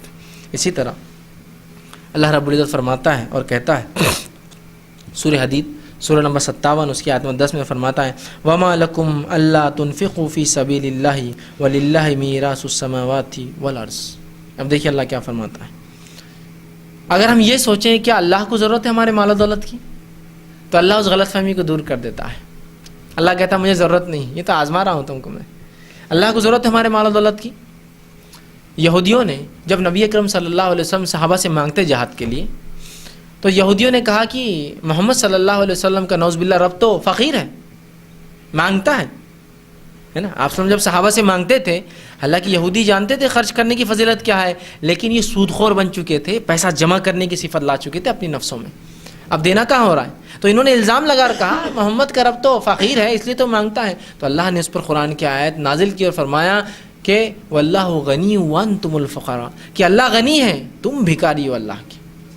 یہ تو آزما رہا ہے اللہ، اللہ کو ضرورت تھوڑی، غنی ہے اللہ۔ تو اللہ فرماتا ہے اور تمہیں کیا ہوا ہے کہ اللہ کے راستے میں خرچ نہیں کرتے ہو، اور تم کو کیا ہوا ہے جو تم اللہ کے راستے میں خرچ نہیں کرتے ہو، حالانکہ اللہ کے لیے آسمان اور زمین کی ملکیت ہے۔ مطلب اللہ کو آسمان اور زمین کی ملکیت اس کے پاس، اس کو نہیں چاہیے، لیکن تم کو کیا ہوا اپنی نجات کے لیے خرچ کیوں نہیں کرتے ہو، تمہارا مسئلہ کیا ہوا؟ اللہ کے لیے تو میراث ہے زمین و آسمان کی، میراث السماوات والارض، آسمان اور زمین کی وراثت پوری اللہ کی ہے بھائی. لیکن تم کو کیا ہوا ہے کہ یہ رب جس کی وراثت آسمان و زمین ہے، اگر وہ حکم دیتا ہے خرچ کرنے کو، جس کا بدلہ تم کو آخرت میں دیں گا ہے، تو تم کو کیا ہوا، کیوں خرچ نہیں کرتے ہو؟ خرچ کرو. تو اللہ نے وضاحت کر دی، مجھے چاہیے نہیں، تمہارے لیے حکم دے رہا ہوں، تمہارے فائدے کی بات کر رہا ہوں کہ خرچ کرو، اس لیے کہ اللہ کے لیے سب کچھ ہے، اس کو ضرورت نہیں ہے، وہ غنی ہے. تم اپنے نجات کے لیے کیوں نہیں خرچ کرتے ہو؟ ٹھیک. اسی طرح اللہ رب العزت فرماتا ہے سورہ بقرہ سورہ نمبر 2 اس کی آیت نمبر 282 میں فرماتا ہے وَمَا تُنْفِقُوا مِنْ خَيْرٍ يُوَفَّ إِلَيْكُمْ وَأَنْتُمْ لَا تُظْلَمُونَ.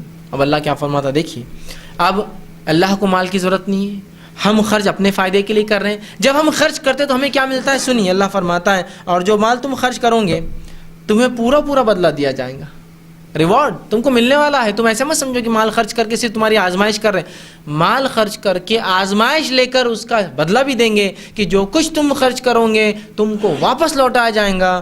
اور اللہ فرمان تم لا تظلمون، اور تم پر ذرہ برابر بھی ظلم نہیں کیا جائے گا. مطلب جو تم خرچ کرو گے برابر ہر روپیے، ہر پائی، ہر پیسے کا تم کو جو ہے ثواب واپس دیا جائے گا. تو جو مال خرچ کرے ہمارے فائدے کے لیے، جو مال خرچ کرتے ہمیں ثواب ملتا ہے. اللہ رب العزت ہم پہ ظلم نہیں کرنے والا، نہیں اس کو اس مال کی ضرورت ہے. نبی اکرم صلی اللہ علیہ وسلم فرماتے ہیں اور خرچ کرنے کی ترغیب دلاتے اور کہتے ہیں ان اللہ جواد یحب الجود، کہ اللہ سبحانہ تعالیٰ جو ہے سخی ہے اور سخاوت کو پسند کرتا ہے. اللہ سبحانہ تعالیٰ سخی ہے اور سخاوت کو پسند کرتا ہے. اور فرمایا وَيُحِبُّ مَكَارِمَ الْأَخْلَاقِ، اور پسند کرتا ہے اچھے اخلاق کو، بااخلاق لوگوں کو اللہ پسند کرتا ہے. اور فرمایا وَيَكْرَهُ صَفْصَفَهَا، اور وہ بری عادتوں کو ناپسند کرتا ہے. اللہ سخی ہے، دینے والے کو، سخاوت کرنے والے کو پسند کرتا ہے، اچھے اخلاق کو پسند کرتا ہے، اور بری عادتیں اس کو پسند نہیں. یاد رکھی، یہ سنن بہقی کی روایت ہے. اسی طرح آپ صلی اللہ علیہ وسلم فرماتے ہیں اور کہتے ہیں کہ صرف 2 آدمیوں کے ساتھ رشک کرنا جائز ہے. ٹھیک، یہ صحیح بخاری کی روایت ہے. صرف 2 لوگ ایسے ہیں جن پر رشک، حسد، جس جیسا ہونے کی خواہش جائز ہے، اس کے علاوہ نہیں. ایسے 2 آدمی دنیا میں ہیں جن کو دیکھ کر آپ کہہ سکتے ہیں کاش کہ میں بھی ایسا ہوتا. 2 ہی لوگ ہیں. حسد اور رشک جائز ہے. آپ نے فرمایا رشک چاہیے ایک وہ جس کو اللہ نے مال دیا ہو اور وہ صحیح جگہوں پر خرچ کرتا ہو اس مال کو.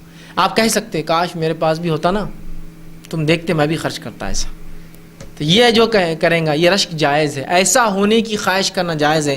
اور دوسرا فرمایا دوسرا وہ شخص جس کو اللہ نے علم اور حکمت دی ہے، وہ اپنے علم کے مطابق لوگوں میں فیصلے کرتا ہے اور لوگوں میں اس علم کو بانٹتا ہے، اس کی تعلیم دیتا ہے. یہ 2 ہی لوگ ہیں جن کے جیسا ہونے کے علاوہ کسی اور کے جیسا ہونے کی خواہش نہیں کرنا چاہیے. ہم لوگ کیسی خواہشیں کرتے ہیں؟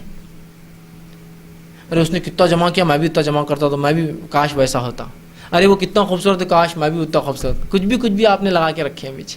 یہ 2 لوگ ہیں جن کے جیسا ہونے کی خواہش کیجیے. ایک وہ جس کو اللہ نے مال دیا ہے اور وہ اس کو خرچ کرتا ہے. تو آپ کہہ سکتے ہیں لوگوں سے میرے پاس بھی اتنا مال ہوتا نا تو تم دیکھتے میں بھی اتنا خرچ کرتا. ٹھیک، تو یہ لکھ لی جاتی ہے یہ بات، فرشتے لکھ لیتے ہیں اس کی نیت ہے ایسے کہ اس کے ایسا خرچ کرنے. اور اگر میرے پاس بھی کاش ایسا علم ہوتا تم دیکھتے میں بھی ایسے فیصلے کرتا اور ایسی اس کے مطابق علم دیتا لوگوں کو. لیکن اس کا مطلب یہ نہیں کہ آپ کوشش نہ کریں اس میں. آپ کوشش کر رہے ہیں اس میں حاصل کرنے کی، علم خرچ کرنے کی، لیکن اتنا نہیں کر سکتے جتنا وہ کر رہا ہے، اتنا نہیں جتنا ہو. تو آپ امید کیجیے کاش میں ایسا ہوتا تو میں بھی ایسا کرتا. تو یہ 2 لوگوں کی جیسی خواہش کر سکتے، اس کے علاوہ کسی تیسرے کی جیسی خواہش نہیں کر سکتے میں اور آپ. تو دیکھیے مال خرچ کرنے والے کا کیا مقام ہے کہ اس جیسی خواہش کو جائز کر دیا شریعت کہ کاش میں بھی ایسا ہوتا تو میں بھی ایسی حلال جگہوں پر خرچ کرتا مال کو. ٹھیک، اسی طرح آپ صلی اللہ علیہ وسلم فرماتے ہیں، صحیح بخاری کی روایت ہے، تم میں سے کون ہے، آپ نے فرمایا صحابہ سے ایک بار، اور فرمایا اور کہا تم میں سے کون ہے جسے وارث کا مال اپنے مال سے زیادہ پسند ہو. کیا فرما رہے آپ؟ تم میں سے ایسا کون ہے جس کو وارث کا مال اپنے مال سے زیادہ پسند ہو. وارث کا مال سمجھ رہے نا آپ، میرے مرنے کے بعد میرا مال جن کو جائیں گا وہ ہوئے وارث. تو رسول اللہ پوچھ رہے کون ایسا ہے تم میں، صحابہ سے پوچھا، جس کو اپنے مال سے زیادہ وارث کا مال پسند ہے.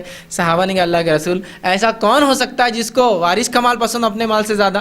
ہر کسی کو اپنا مال زیادہ پسند ہے. وارث کا مال تو اس کا ہوتا ہے نا، میرا کہاں ہوتا ہے؟ میرے مرنے کے بعد جو میرا مال میرے بچوں میں جائیں گا وہ میرے کو تھوڑی زیادہ پسند ہوگا، میرا مال میرے کو پسند ہے. تو کہا ایسا کون ہو سکتا ہے جس کو وارث کا مال زیادہ پسند ہو بنسبت اپنے مال کی؟ تو آپ صلی اللہ علیہ وسلم فرمایا کہ تیرا مال تو وہ ہے جو تو نے آگے بھیج دیا، جو تو باقی چھوڑ جاتا ہے وہ تو وارث کا ہے نا.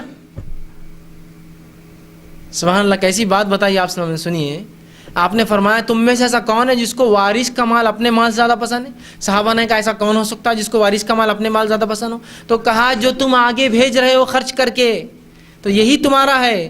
اب جو چھوڑ کر جا رہے ہو، جس کو تم پسند کر رہے ہو کہ جمع ہے، ارے بیوقوفوں یہ تو وارث کا ہے نا، پھر یہ آپ کا کہاں ہے؟ میں اپنے مال کو جو اللہ کے راہ میں نہ خرچ کر کر جمع کر رہا ہوں اور یہ کہہ رہا ہوں یہ میرا مال ہے، رسول اللہ فرما رہے یہ تیرا نہیں ہے تو وارث کا ہے نا، اس لیے کہ تو مر جائیں گا اس کو چھوڑ کر. تو کس کا ہوا؟ وارث کا. اور تم خود کہہ رہے ہو کہ وارث کے مال سے تم کو اپنا مال پسند ہے، تو تمہارا مال تو وہ ہے جو تم آگے بھیجتے ہو. اللہ کے راہ میں جو خرچ کیا صرف وہ میرا مال ہے، جو چھوڑ کر جاتا ہوں وہ تو وارثوں کا ہے نا. اب وہ اچھے کام میں لگائیں گے برے، مجھے کیا پتا، ہمیں کیا پتا. سعد بن ابی وقاص رضی اللہ عنہ، ان کی موت کا جب ان کے نبی اکرم صلی اللہ علیہ وسلم کے زمانے میں بہت شدید بیمار ہوئے، حالانکہ انتقال ان کا بعد میں ہوا، لیکن بہت بیمار ہوئے. جب بیماری بڑھ گئی تو آپ صلی اللہ علیہ وسلم کو بلایا اور کہا اللہ کے رسول میں پورا مال اللہ کے راہ میں صدقہ کر دینا چاہتا ہوں 100%. تو کہا سعد کیا تم چاہتے ہو تمہارے بعد تمہارے بچے بھوکے رہے، بھیک مانگے؟ تو کہا نہیں. تو کہا بہت زیادہ ہے، 100% نہیں خرچ کر سکتا، یاد رکھیے. اور کوئی بھی شخص 100% مال خرچ نہیں کر سکتا، ٹھیک ہے، جبکہ وہ بوڑھا ہو چکا اس کا وارث ہے. ورنہ کوئی انسان بہت سے ہوتے ہیں زندگی بھر رہے، بچے بڑے ہو گئے اور مرنے سے پہلے پوری پراپرٹی ٹرسٹ کو دے دی. نہیں دے سکتے آپ. کیسا دیں گے آپ؟ وارث ہے آپ کی زندہ. رسول اللہ نے فرمایا نہیں تیرے وارث ہے، تو 100% نہیں دے سکتا ہے، ان کا حق ہے. تو کہا اچھا. تو کہا اللہ کے رسول آدھا دے دیتا ہوں 50%. تو کہا یہ بھی بہت زیادہ ہے سعد، اتنا بھی نہیں. تو کہا 1/3 دیتا ہوں، 1/3 نکالتا ہوں، پوری دولت جتنی بھی ہے غلہ مال سب نکال دو اور صدقہ کرتا ہوں. تو کہا یہ بھی زیادہ ہے لیکن ٹھیک ہے. تو پتہ چلا ایک انسان صرف 1/3 صدقہ کر سکتا ہے اس عمر میں جب کہ وارث اس پہ ڈیپینڈنٹ ہے. اکیلا ہے تو کوئی مسئلہ نہیں، میں اکیلا ہوں، میرا کوئی وارث نہیں، اب تو میری جائیداد کیا کروں گا، لوگ لوٹے اس سے پہلے وہ الگ ہے. لیکن جب اس کے وارث ہے تو زمین جائیداد کو اللہ کے راہ میں نہیں دے سکتا ہے. سعد بن وقاص کو آپ صلی اللہ علیہ وسلم نہ 100% دینے دیا نہ 50، 1/3 صرف 1/3 پہ اختیار ہے. تو کہا یہ زیادہ ہے لیکن یہ ٹھیک ہے. تو 1/3 انہوں نے خرچ کیا. دیکھیے صحابہ کیسے ڈر رہے تھے، اس لیے کہ صحابہ یہ باتیں سن چکے تھے کہ جو آگے گیا میرے ہاتھ سے وہ میرا ہوا، یہ تو وارثوں کا ہے نا جو پیچھے رکھ رہا ہوں بچا بچا کر. تو ہم سب جو مال کو چھپا رہے ہیں نا تو وارثوں کے لیے چھپا رہے ہیں، آپ کا مال تھوڑی ہے وہ. لیکن اس کا مطلب یہ بھی نہیں کہ آپ پلاننگ نہ کریں، بچوں کی تربیت کے لیے پیسہ نہ رکھیں، میں یہ بھی نہیں کہہ رہا ہوں. لیکن میں یہ بھی نہیں کہہ رہا ہوں کہ آپ مکمل ڈم کر کے چھپا کر زمینات لے کر یہ کچھ خرچ نہیں کریں، نہ زمینات فائدہ دے رہی ہے نہ وہ گھر فائدہ دے، کچھ نہیں ہو رہا، نہ اللہ کے راہ میں خرچ، صرف جو بنا رہے پراپرٹی، ایک دن مر گئے، وارثوں نے بانٹ کر کھا گیا. کیا گیا آپ کا مال کہاں؟ وہ تو وارث کا مال پسند کر رہے تھے آپ. ٹھیک ہے، خرچ کرنا چاہیے. ٹھیک. اسی طرح ایک واقعہ صحیح بخاری کی حدیث آپ سے فرماتے ہیں آنکھ سے بچو گرچہ ایک کھجور ہی خیرات میں کیوں نہ دو. آنکھ سے اپنے آپ کو بچاؤ، گرچہ ایک کھجور ہی کیوں نہ خیرات میں دو، صدقے میں دو. مطلب اگر تھوڑا بھی ہے تمہارے پاس تو ایک کھجور دے کر بھی اپنے آپ کو آنکھ سے بچاؤ. صدقات انسان کو آنکھ سے بچاتا ہے. آپ نے کیا فرمایا کہ آنکھ سے بچو، اگرچہ کھجور کا ٹکڑا خیرات کر کے ہی بچنا ہو تمہیں، مطلب کچھ نہ کچھ جو ہو وہ دو اور اپنے نفسوں کو آنکھ سے بچاؤ. تو کھجور کا ٹکڑا، آدمی کا 2 کھجور ہے، ایک دے دے، آنکھ سے بچائے اپنے آپ. صدقہ 2 خرچ کرو. ٹھیک. اسی طرح صحیح بخاری کی روایت آپ سے فرماتے ہیں ہر صبح 2 فرشتے اترتے ہیں آسمان سے، 2 فرشتے ہر صبح آتے ہیں. دیکھیے ایک کہتا ہے اللہ خرچ کرنے والے کو کہ اس کے خرچ کرنے کے عوض اور دے، بڑھاوا کر دے. کیا کہتا ہے ایک فرشتہ؟ 2 آتے ہیں اتر کر، ایک کہتا ہے اللہ جو خرچ کر رہا ہے اس کے مال کو بڑھا اس کے خرچ کرنے کی وجہ سے، اور آپ سے پھر آگے فرماتے اور کہتے ہیں، اور دوسرا کہتا ہے اللہ کنجوسی کرنے والے کو برباد کر دے.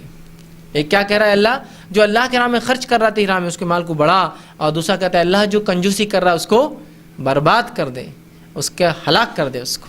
دیکھیے آپ فرشتے بدعا دیتے ہو شخص کو جو مال کو جمع کرے، کنجوسی کر کے جمع کرتا، اللہ کے راہ میں خرچ نہیں کرتا، اور دعائیں خیر ہو رہی اس کے لیے، اللہ مال کو بڑھا اس کی، فرشتہ دعا کر رہا ہے بڑھا اس کے مال کو جو تیرے راہ میں خرچ کرتا ہے. ٹھیک. اسی طرح آپ صلی اللہ علیہ وسلم فرماتے، صحیح مسلم کی روایت ہے، اور فرمایا کنجوسی سے بچو. کس سے بچو؟ پیسہ خرچ کرنے کے خلاف کنجوسی آتی ہے نا. آپ صلی اللہ علیہ وسلم فرماتے ہیں کنجوسی سے بچو کیونکہ اس نے بہت سارے لوگوں کو تم سے پہلے ہلاک کیا. کنجوسی نے ہلاک کیا، اللہ کے راہ میں زکوٰۃ نہیں دیتے تھے، مال نہیں خرچ، ہلاک کر دیا، اللہ نے ہلاک کیا ہے. اس کی وجہ سے انہوں نے اپنے آدمیوں کے خون بہائے اور بہت سارے حرام چیزوں کو حلال کر لیا. کنجوسی سے بچو. کنجوسی نے کیا کیا؟ تم سے پہلی قوموں کو برباد کیا، اس لیے کہ کنجوسی نے بہت سارے لوگوں کو خون کرنے پر اور حرام کاریاں کرنے پر آمادہ کیا ہے نا. جب انسان کو جمع کرنے کی خواہش ہوتی ہے تو وہ برے کاموں کی طرف بڑھتا ہے. آپ کا پیسہ میرا ہونا چاہیے، چاہیے, آپ سے کیسے کھینچوں, رشوت کے ذریعے کیسا پیسہ لوں, دھوکہ دے کیسا, ہر چیز پھر کنجوس آدمی جمع کرتا ہے. تو کہا اس کنجوسی نے بہت ساروں کو قتل کروائے ہیں اور بہت حرام کاموں کو حلال کروایا ہے. کنجوسی سے بچو, مطلب خرچ کرنے والے بنو. خرچ کرنا نیکی کو لاتا ہے, تقوی میں بڑھاوا دیتا ہے, یاد رکھیں. اسی طرح اب جو ہم خرچ کرتے ہیں وہ کیا ہے, اور جو خرچ نہ ہوا اس کی حیثیت کیا ہے, سن لیجئے. آپ صلی اللہ علیہ وسلم آئے اور صحیح مسلم کی روایت ہے, اور فرمایا اپنی بیوی عائشہ رضی اللہ عنہا سے, کہا کہ آپ نے ایک بار بکری ذبح کی تھی. جب بکری ذبح کی تقسیم کیا, صرف بکری کا ایک کاندھا بچ گیا تھا, تقسیم کیا. تو آپ صلی اللہ علیہ وسلم نے کہا عائشہ کچھ بچا ہے؟ تو کہا اللہ کے رسول صلی اللہ علیہ وسلم, حدیث کے الفاظ ذبح کی تھی کہ کچھ حصہ باقی ہے اس کا. تو عائشہ رضی اللہ عنہ نے جواب دیا اور کہا اللہ کے رسول سب ختم ہو گیا سوائے کاندھے کے. کیا فرمایا عائشہ رضی اللہ عنہ نے, اے اللہ کے رسول سب ختم ہو گیا سوائے کاندھے کے, مطلب صرف وہ ہاتھ رہ گیا ایک بکری کا سامنے کا, باقی سب ختم ہو گیا.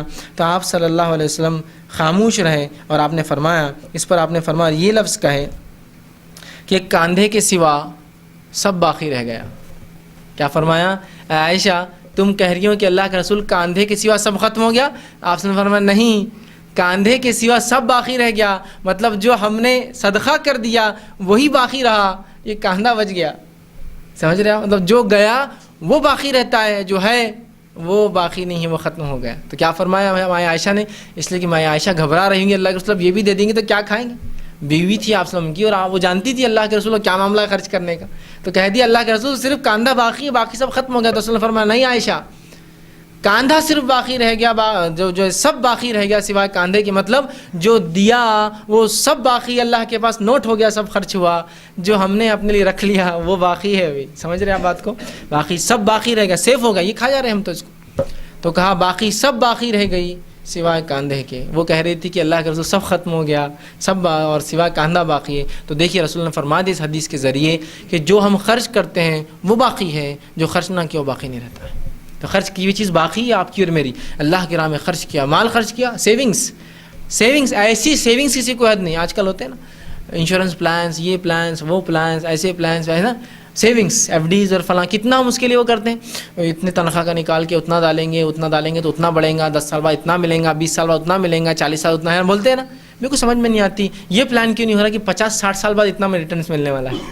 اگر کوئی یہ کہے کہ آپ ابھی زندہ ہے اور آپ کے مرتے ہی آپ کو ہر روپے کا 700 ٹائمس ریٹرن ملنے والا ہے, 700 گنا, یا میں آپ سے یہ کہوں کہ آپ اس شہر کے اندر اتنے روپے انویسٹ کیجیے اور اس شہر جانے کے بعد میں آپ کو 700 گنا زیادہ پیسہ دوں گا, ہے نا. تو کون ہے بیوقوف انسان جو انویسٹ نہ کرے, ایسے آدمی کو بیوقوف کہیں گے نا. تو اللہ یہی کہہ رہا ہے یہاں انویسٹ کرو, آپ اگلی زندگی 60 سال کا پلان سمجھ لیجیے, آپ 60 ایئرس پلان ہے, ہوتا ہے نا 60 ایئرس کی پلاننگ سب کر رہے ہیں نا, ریٹائرمنٹ پلانس اور پینشن پلانس اور کیا کیا پلانس ہوتے ہیں نا, 60 ایئرس کا پلان ہے. میکسیمم کہہ رہا ہوں, ہو سکتا ہے کوئی اس سے زیادہ جیلے کوئی اس سے, لیکن ایوریج یہی ہونے والا ہے 60 ایئرس ایج, ہے نا. تو 60 سال کا پلان ہے, آپ نے خرچ کیا, مرتے ہی آپ کو 700 ٹائمس مل رہا ہے. لاکھ روپیہ خرچ کیا تو اندازہ لگا 70 لاکھ آپ کو, 700 گنا بلکہ 7 کروڑ مل رہا ہے آپ کو. تو کون ایسا بیوقوف جو خرچ نہ کرے ایسی جگہ. تو آپ صلی اللہ علیہ حدیث نے فرما دیا سب باقی رہا سوائے کاندھے کے, مطلب جو خرچ کر دیا وہی باقی ہے, باقی تو کہاں باقی رہا. ٹھیک, تو ہم دنیاوی نظر سے جو دیکھ رہے ہیں, جو بچتا ہے ہم باقی سمجھ رہے ہیں. دین یہ کہہ رہا ہے جو تم نے خرچ کیا وہ باقی ہے, باقی سب ختم ہونے والا ہے. ٹھیک, تو آپ صلی اللہ علیہ نے کہا کہ کاندھے کے سوا سب باقی ہیں. اسی طرح جو صدقہ دیا حقیقت میں وہی باقی رہتا ہے, آخرت میں یہ سب ہمیں کام آئیں گا. اور بالخصوص خواتین تو صدقے میں آگے بڑھ چڑھ کر حصہ لیں, اس لیے کہ ہمارے معاشرے میں خواتین یہ سمجھتی کہ ہم کہاں کماتی ہے, ہمارے پاس کہاں پیسہ رہتا ہے, ہم کیا صدقہ کریں. سوال یہ کہ آپ صلی اللہ علیہ وسلم کے دور میں خواتین کون سا کماتی تھی, پھر کہاں صدقہ کرتی تھی. اس لیے کہ جو شوہر لا کر دیتا ہے, جس میں سے آپ خرچ کرتے ہیں وہی آپ کا ہے, جو کچھ بھی تھوڑا بہت آپ لیتے ہیں وہ آپ کا ہے, اس میں سے آپ کو خرچ کرنا ہے. میرا یہ سوال ہے جو آپ کپڑے پہنتے ہیں, زیورات بناتے ہیں, یہ کہاں سے آتے ہیں آپ کے پاس. تو کہتے ہیں ہم تو شوہر کی انکم میں سے کچھ بات, تو بس وہ انکم جو بچا کر آپ اپنے لیے لے رہے ہیں اسی میں سے آپ خرچ بھی کر سکتے ہیں, اس کا بھی آپ کو ثواب ہے. آپ کماتے نہیں ہیں لیکن اس کا ثواب ملے گا, اس لیے کہ جب شوہر لا کر آپ کو دے دے بھائی یہ آپ کا ہوا کیا کرنا کیجیے, تو آپ اس کے زیورات بنا رہے ہیں, یہ بنا رہے ہیں, لیکن جب اللہ کے راہ میں خرچ کرنے نہیں, ہمارا کہاں ہے, ہمارا کہاں ہے. تو جب کیسا آپ بنا رہے ہیں تو وہی آپ کا ہوا, اس میں سے آپ کو جتنا ہو سکتا آپ خرچ کیجیے, یاد رکھیں. لیکن اس کا مطلب یہ نہیں کہ شوہر کی استطاعت نہیں اور ہرگز اور آپ اس کو پکڑ کے اس کی داڑھی نوچ لے رہے ہو, اس کی نہیں میرے کو خرچ کرنا چاہیے, اتنا میں نے حدیث سن لی اب درس میں جا کے آگے نہیں. بتانے کا مقصد جو میسر ہے اس میں سے میں کہہ رہا ہوں, جو ضروریات تو ہے اپنی جگہ، اس کے علاوہ جو ہے وہ خرچ کرنا ہے آپ کو. اس لیے کہ شریعت اسراف بھی نہیں، کنجوسی بھی نہیں، زیادتی بھی نہیں، کمی بھی نہیں، بیچ کا راستہ بتا رہا ہے کہ آپ کے شوہر آپ کو جو ہے 100 روپیہ دیتے ہر مہینہ سیونگ سے آپ کی، جس میں سے 50 آپ اپنے لیے رکھیے، 50 خرچ کیجیے، اس لیے کہ آپ کو زیادہ خرچ کرنا ہے. اس لیے کہ رسول اللہ صلی اللہ علیہ وسلم فرماتے ہیں میں نے جہنم میں تم کو زیادہ دیکھا ہے، تم لہٰذا زیادہ صدقات کیا کرو. جب نبی اکرم صلی اللہ علیہ وسلم نے یہ بات کہی، عید کے خطبے میں آپ نے کہی تھی عورتوں سے، تو عورتوں نے اپنے زیورات، کسی نے بالیاں اور کسی نے اپنے گلے کے اتار کے دینا شروع کر دی. کہا یہ لے لو، پھر اگر آپ یہ کہتے ہیں کہ اس سے ہم بچ سکتے ہیں آنکھ سے تو یہ لے لیجیے. اور لوگوں نے اپنی بالیاں صحابہ کہتے ہیں اور زیورات اتار کے عورتوں نے ڈال دی. کہا یہ لے لیجیے پھر آپ ہم سے. ٹھیک ہے، تو عورتوں کو زیادہ تاکید ہے کہ وہ زیادہ خرچ کرے، اس لیے کہ ان سے کچھ گناہ بہت زیادہ ہوتے ہیں جو کہ اللہ کو بہت زیادہ ناپسند ہیں. تو لہٰذا عورتیں زیادہ خرچ کریں. تو جو آپ کے پاس آپ کے شوہر دیتے ہیں، والد دیتے ہیں، یا اور کسی ذرائع سے آتا ہے، وہ آپ کا ہے، لہٰذا اس کو کوشش کریں جتنا زیادہ ہو سکے اتنا جو ہے آپ خرچ کریں. اسی طرح آپ صلی اللہ علیہ وسلم فرماتے ہیں، صحیح بخاری اور صحیح مسلم کی روایت ہے، جس نے حلال کمائی سے ایک کھجور کے برابر خیرات کیا. حلال کماتا ہے، اور یاد رکھیے حرام کمائی کی خیرات اللہ پسند. بہت سے لوگ ہوتے ہیں حرام کما کے لاکھوں لٹاتے، کچھ نہیں ہونے والا ہے. حلال آپ وسلم فرماتے ہیں جس نے حلال کمائی سے ایک کھجور کے برابر خیرات کی اور اللہ حلالی کو قبول کرتا ہے، اسے اللہ اپنے دائیں ہاتھ سے قبول کرتا ہے اور پھر خیرات کرنے والے کے لیے بڑھاتا رہتا ہے، جس طرح کہ تم میں سے کوئی اپنے بچھڑے کو پالتا ہے، یہاں تک کہ وہ صدقہ یعنی اجر پہاڑ جتنا ہو جاتا ہے. اندازہ لگائیے کیا کر رہا ہے اللہ سبحانہ تعالیٰ. انویسٹمنٹ پلان ہے نا، صحیح بخاری اور صحیح مسلم کا انویسٹمنٹ پلان ہے. کیا پلان ہے؟ اللہ کے رسول فرماتے ہیں جب کوئی بندہ اپنے حلال رزق میں سے کھجور خرچ کرتا ہے، ہاں اس کا اتنا ہی تھا بیچارے کے پاس، اس نے اتنا خرچ کر دیا، تو اللہ اس کو اپنے سیدھے ہاتھ میں لے لیتا ہے، انویسٹ کرتا ہے، اور اللہ اس کو بڑھاتا ہے اور ایسا اس کو سنبھالتا ہے اس صدقے کو جیسا تم اپنے بچھڑے کو پالتے ہو. کسی نے بچھڑا اگر پالا ہوگا تو اس کو معلوم بچھڑے کو کیسا پالتا آدمی. گائے نے بچہ دے دی تو نہ سنبھال کے رکھتا، اس کو چھیڑو مت رہے، اس کو گھاس ڈالو، اس کو یہ کرو، پانی پیا کیا اس نے، اس کو دودھ دے رہے کے ٹائم پر اس نے بہت تنگ کر رہا، ادھر کے بچے اس کو بہت مارتے، ادھر کی بکریاں اس کو سینگ ماری، ادھر کا فلاں یہ ہو رہا، ادھر یہ ہو رہا، ادھر کتنا اس کو بچے کو پالتے، بچڑے کو پالنا پڑتا. تو اسی طرح اللہ بھی اس صدقے کو رکھ لیتا ہے سیدھے ہاتھ میں اور اس کو پالتا ہے، اس کو بڑھاتا ہے. ٹھیک ہے، اور رسول اللہ فرماتے ہیں بڑھاتا ہے جس طرح کہ تم میں سے ایک شخص اپنے بچڑے کو پالتا ہے، یہاں تک کہ وہ صدقہ جو ایک کھجور تھا اللہ اس کو اتنا بڑھاتا ہے، انویسٹمنٹ کو اتنا بڑھاتا ہے کہ جب اللہ سے بندہ ملیں گا تو ایک پہاڑ کے جتنا وہ ایک کھجور بن جائیں گے. اندازہ لگائیے، وہ ایک کھجور ایک پہاڑ کے اتنا اللہ کے پاس بن جائیں گے. انویسٹمنٹ پلان تھا یہ، ایک کھجور دیجئے بدلے میں ایک پہاڑ لیجئے، ہے نا، اس کو پہاڑ کے برابر کھجور مل رہے ہیں. تو اللہ تعالیٰ ہم جو صدقہ خالص نیت سے حلال کمائی سے دیتے ہیں اس کو رکھ کر نشر و نما کرتا ہے، خوب بڑھاتا ہے اور آخرت میں اس کے بدلے میں ہم کو ایک کھجور کے بدلے ایک پہاڑ کی نیکی ملیں گی. اندازہ لگائیے، ایسا تو کوئی پلان ہو ہی نہیں سکتا.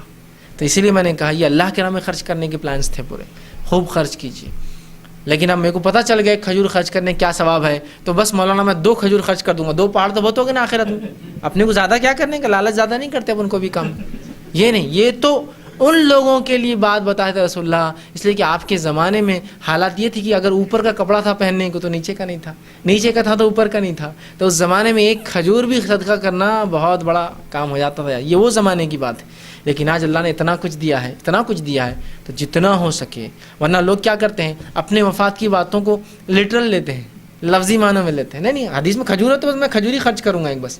نہیں، بتانے کا مقصد یہ ہے کہ اتنے غربت میں جو صحابہ کے پاس میسر چیز تھی، کھیتی کرتے تھے، پیسے کا چلن اتنا نہیں تھا، روپیہ پیسہ نہیں تھا، کھیتی کرتے، کھجور آتا، کھجور کے بدلے چیزیں لے کے فروخت کرتے، کچھ پیسہ آتا چیزیں خریدتے، کام ہو جاتا، جنگل جاتے شکار کر کے لاتے، یہی معاملہ تھا. تو کھجور ان کے پاس آسانی سے میسر تھی. ایک کھجور کی 9 صدقہ کرو، مطلب یہ کہ اگر کچھ نہ بھی ہو تو کم از کم جو ہو سکتا ہے، تو میں یہ کہوں گا جو جتنا اللہ نے جس کو دیا ہے اس میں سے جتنا ہو سکتا ہے وہ خرچ کرے. اللہ اس کو پالتا ہے، بڑھاتا ہے اور آخرت میں اس کو پہاڑ جتنا بڑا کر دیتا ہے. اور کون نہیں ہے جو چاہتا ہے کہ آخرت میں اس کو اس کا بدلہ ملے. تو اللہ کے راہ میں خرچ کرنے کی بڑی فضیلت ہے، یاد رکھیں. آئیے چند واقعات اللہ کے راہ میں خرچ کرنے والوں کی میں سناتا ہوں آپ کو. کہ ایک معاویہ رضی اللہ عنہ کا ایک واقعہ ہے کہ ایک مرتبہ انہوں نے، جب یہ گورنر تھے، عائشہ رضی اللہ عنہ چونکہ ماؤں میں سے تھی امت کی، آپ کو 1,80,000 درہم جو ہے تحفے میں بھیجے. کتنے بھیجے؟ 1,80,000 درہم. ٹھیک ہے، درہم چاندی کے سکے ہوتے تھے. ٹھیک، اور ظاہر سے اگر چاندی کی وزن لگایا جائے تو کتنے لاکھ ہو جائیں گے آج وہ روپیہ. اور وہ نہ بھی لگائے روپیے کو روپیہ بھی لے تو 1,80,000 روپیہ آج ہی بہت قیمتی چیز ہوتی ہے، یاد رکھیں. تو 1,80,000 جو ہے درہم جو ہے ماں عائشہ رضی اللہ عنہ کو بھیجے. یہاں امیر معاویہ رضی اللہ عنہ کا خرچ دیکھیے کتنا خرچ کر رہے کہ امت کی مائیں ہیں تو ظاہر چیز اپنی ماں کو انسان دیں گا، اتنا دیا. جب عائشہ رضی اللہ عنہ کے پاس آیا تو باندی سے کہا بانٹنا شروع کرو، چلو پیسہ آ گیا کیسا رکھیں گے، بانٹنا شروع کرو. چونکہ یہ صحابہ جانتے تھے رکھنا نہیں ہے، خرچ کرنا ہے بس، اس لیے کہ یہ سب ملنے والا آخرت میں. جو خرچ کیا وہی تو باقی ہے. خرچ کرایا، لانڈی ادھر بھاگ رہی ادھر بھاگ رہی. اس کے بعد کہا کہ روزے سے افطار کے لیے کیا رکھا ہے؟ تو اس لانڈی نے کہا کہ آپ اگر چاہتی تو کچھ افطار کے لیے بھی رکھ لیتی. مطلب آپ نے شام تک پورا خرچ کر دیے، 1,80,000 صدقہ کر دی. تو کہا اگر آپ چاہتی تو اس 1,80,000 میں کچھ تو اپنے نفس کے لیے رکھ لیتی. تو کہا ہے افسوس تو نے یاد نہیں دلایا، اگر یاد دلاتی تو شاید رکھ لیتی. مطلب اگر تم مجھے یاد دلا دیتی کہ کچھ رکھنا ہے، میرے لیے نہیں بچا تو میں رکھ لیتی. مطلب اتنا بند مٹھی دیا کہ یہ بھی اندازہ نہیں کیا ہوتا. اگر مجھے کوئی کہ 1,80,000 روپے میرے ہے اور تم خرچ کرو تو بھی میں اس کو گن کے خرچ کرتا. آپ کی بھی ہے تو بھائی 1,80,000 ہے نا، اتنا خرچ کیا بند مٹھی. ان کو پتا تھا اس کا ملنے والا آخرت میں، دو آخرت کے لیے انویسٹ کرنا ہے، دیتے گئے. کہ کہا کہ اگر تو بتا دیتی تو شاید میں کچھ رکھ لیتی، اب تو نے بولا ہی نہیں آخر. مطلب ایک طرح سے نا انہوں نے موقع دیا ہوگا بولنے کا بھائی ادھر سے آئی جا ادھر جا کے دیکھا، وہ غریب دکھ رہا اس کو دیکھا نہ، اس کو فرصت بھی نہیں ہوگی بولنے کو، جب آئی تو ختم ہو گیا. تو کہا کچھ تو اپنے لیے افطار کے لیے رکھ لیتی. تو کہا تو اگر بتا دیتی تو میں شاید کچھ رکھ لیتی اٹھا کر. تو نے بتایا نہیں، میں نے رکھا نہیں کچھ بھی اپنے لیے، پورا خرچ کر دیا. ایک دن میں 1,80,000 صدقہ کر دیا اللہ کی راہ میں. اس لیے کہ وہ جانتے تھے 1,80,000 ظاہر سے جب کھجور پہاڑ بنے گا تو 1,80,000 کیا بنیں گے، اس کا اجر ملے گا. ٹھیک. اسی طرح ایک واقعہ ہے کہ حضرت عبداللہ بن عامر رضی اللہ عنہ انہوں نے خالد بن عقبہ بن ابی معیط رضی اللہ عنہ کا مکان خریدا، جو کہ مدینے میں مارکیٹ کے بیچ میں تھا، اور مارکیٹ کے بیچ کے مکان مہنگے ہوتے ہیں. 70,000 دینار میں درہم میں بات طے ہوئی کہ یہ مکان لیا جائے گا. انہوں نے ان کو جو 70,000 جو ہے حضرت عبداللہ نے 70,000 جو ہے رقم دی جو خالد بن عقبہ رضی اللہ عنہ کو، اور کہا کہ میں مکان کی ملکیت لے لوں گا، آپ کل یا پرسوں نکل جائے جو بھی ہے. جب وہ دے کر گئے تو رات اس جگہ سے گزر ہوا عبداللہ کا، تو دیکھا کہ گھر میں سے عورت کی رونے کی آواز آ رہی ہے. صبح دریافت کیا کہ بھائی کیا بات ہے، میں نے تمہارا گھر خریدا خالد، لیکن تمہارے گھر سے رونے کی آواز آ رہی تھی. تو کہا میری بیوی کو بڑا رنج تھا کہ وہ گھر وہ دینا نہیں چاہ رہی تھی، ان کو جو وجوہات ہوں گی، مجبوریاں ہوں گی، حالات ہوں گے تو ان کو بیچنا پڑ رہا ہوں. تو کہا میری مجبوری ہے لیکن میری بیوی کو بڑا غم ہے کہ وہ گھر ہم بیچنا نہیں چاہتے. تو کہا اس وجہ سے تمہاری بیوی رو لی تھی؟ تو کہا جاؤ وہ گھر بھی تم رکھ لو اور 70,000 درہم بھی تمہارے ہوئے، تم ضرورت مند تھے اور میں اس لیے گھر لے رہا تھا.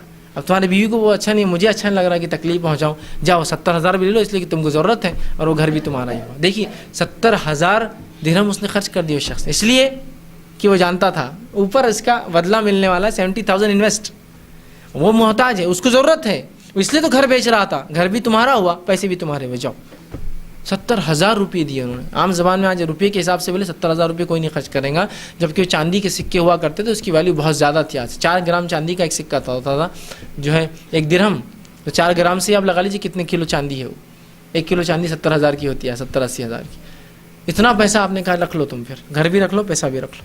اسی طرح ایک واقعہ آتا ہے کہ رسول اللہ صلی اللہ علیہ وسلم جب رومیوں سے جنگ کرنے گئے، جنگ تبوک کا غالباً واقعہ ہے، اور جو ہے اس کے اندر جو ہے معاف کرنا جنگ برل تبوک کی تھی، اس کے اندر آپ صلی اللہ علیہ وسلم اعلان کیا اور فصلیں لگی ہوئی تھی، مطلب کیش نہیں تھا صحابہ کے ہاتھ میں کس کے بھی، فصلیں بالکل کھڑی تھی تیار، بکیں گی تو پیسہ ہاتھ میں آئیں گا. اعلان ہو گیا جنگ کا، گرمی کا زبردست غلبہ، کھجور بھی نکلنے والی ہے، کچھ لوگوں کو رکنا ہے، کچھ لوگ ہی جا سکتے ساتھ میں. آپ صلی اللہ علیہ وسلم نے کہا کون ہے جو اللہ کی راہ میں خرچ کریں گا، اللہ کو قرض حسنہ دیں گا. ٹھیک ہے، قرض حسنہ اللہ کو کون دیں گا؟ بہت سے صحابہ آگے بڑھے، جس میں عثمان ابن عفان رضی اللہ عنہ بھی تھے. ٹھیک، وہ آگے بڑھے اور کہا اللہ کے رسول صلی اللہ علیہ وسلم یہ لیجئے 10,000 دینار، درہم نہیں، دینار جو ہوتا تھا یہ سونے کا سکہ ہوتا تھا، 4 گرام سونے کا، اور 8 درہم مل کر 1 دینار بنتا تھا. تو 10,000 دینار وہ لے کر آئے، چاندی سونے کے سکے، اور کہا کہ یہ اللہ کی راہ میں صدقہ کرتا ہوں آپ کو. کہا کہ اور بھی ضرورت ہے، تو کہا پھر 300 اونٹ صدقہ کرتا ہوں. 300 اونٹ دیے، اور وہ بھی سامان سے لدے، غلے سے، جو جانے کو راستے کو سفر کے لیے آپ کو اناج لیں گے سب. کہا اور بھی ضرورت ہے، تو کہا 50 گھوڑے میں نے آپ کو دیے، یہ اللہ کے نام میرے طرف سے قربان. ٹھیک، صدقہ. اس کے بعد اللہ کے رسول پھر اعلان کیا اس کی، یہ بھی کم تھے، پھر اعلان کیا. تو جب ان کو عثمان بن عفان رضی اللہ عنہ کو جب پتہ چلا کہ یہ بھی کم ہے تو پھر آپ آگے آئے، اور پھر آپ آگے آئے اور 700 اونٹ اور صدقہ کیے، کوئی 1000 اونٹ دے دی، اور 50 گھوڑے صدقہ کیے. اور یہ عربی گھوڑے ہیں سب کے سب، جو جنگ کے گھوڑے ہوتے ہیں، عربی گھوڑے خاص گھوڑے ہوتے ہیں. عام گھوڑے کو جنگ میں لے جائیں گے تو وہ تو صرف جنگ کے آوازیں سن کر اور ڈھولوں کی جو ہوتے ہیں جانوروں کو ڈرانے وہ بھاگ جاتے ہیں. خاص گھوڑے ہوتے ہیں جو نشر و نما پرورش جاتی ہے، ان کی نسل در نسل سنبھال کی پالنا پڑتی ہے گھوڑوں کی، اس لیے بہت مہنگے ہوتے. تو 50 عربی گھوڑے دیے پہلے، پھر اور 50 ایڈ کر دیا. عربی گھوڑا مطلب ایک عام زبان میں کہیے بہت قیمتی کار آج کے زمانے کی، 50 گاڑیاں دی اور 50 دے دی، کہ اور 50 100 میرے پاس، 1000 اونٹ اور 100 گاڑیاں، 100 جو ہے گھوڑے میری طرف سے. تو آپ نے کہا بس عثمان اب بس، اس لیے کہ اگر تم ہی پورا دیتے جاؤ گے تو ظاہر سی بات ہے بعد میں تمہارے لیے مشکل ہو جائیں گے، اور بھی ہم کو فنڈنگ چاہیے، اور بھی چیزیں ہیں نا. اس لیے کہ ایک آدمی کمائیں گا تو اللہ کے راہ میں خرچ کریں گا، اگر اس کو مکمل طور سے غریب بنا دیں گے تو اگلی بار کہاں سے دیں گے. کہا بس عثمان بس ختم. آپ نے ان کو روکا خرچ کرنے سے. اس کے بعد ان کا لقب عثمان غنی ہوا، غنی دینے والا، خرچ کرنے والا، جس کو پرواہ نہیں ہو کیا غنی کہلایا. اتنا خرچ کیا، لیکن اس کے باوجود بھی اللہ نے اتنا دیا، چونکہ خرچ کرنے والے کو اللہ دیتا ہی، یاد رکھیں. اتنا دیا کہ جب آپ خلیفہ بنے، خلیفہ جب آپ کو بنایا گیا تو آپ کے پاس سب سے زیادہ عرب کے گھوڑے اور بھیڑیں تھیں. سب سے زیادہ عرب بولے تو پورا سعودی عرب کا جو علاقہ ہے اس میں سب سے زیادہ گھوڑے معمولی چیز نہیں ہوتی ہے. اس زمانے ایک گھوڑا بولے تو بہت مالدار آدمی. تو آپ کے سب سے زیادہ گھوڑے اور سب سے زیادہ بھیڑیں تھیں. لیکن جب آپ خلافت کے خاتمہ ہونے تک، آپ کی شہادت تک، آپ کی پوری بھیڑی آپ خرچ کر چکے تھے اور گھوڑے آپ کے سب جا چکے تھے.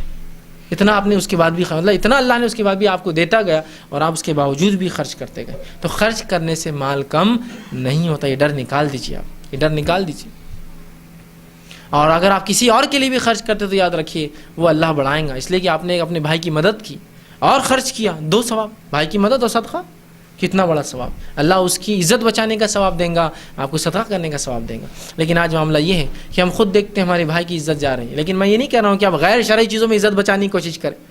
بھائی میں تو فلاں ہوں اور فلاں کر رہا ہوں اور فلاں میرا وہ ہے اور میں اپنے شادیوں میں رسومات کر رہا ہوں، فلاں میرا بھائی رسم نہیں کر سک رہا تو اس کو پیسے دوں گا، میرا بھائی خرافات نہیں کر رہا. نہیں، حرام کاریوں میں نہیں، حلال کاموں میں، جائز کاموں میں، ضرورت کی چیزوں میں آپ خرچ کیجئے.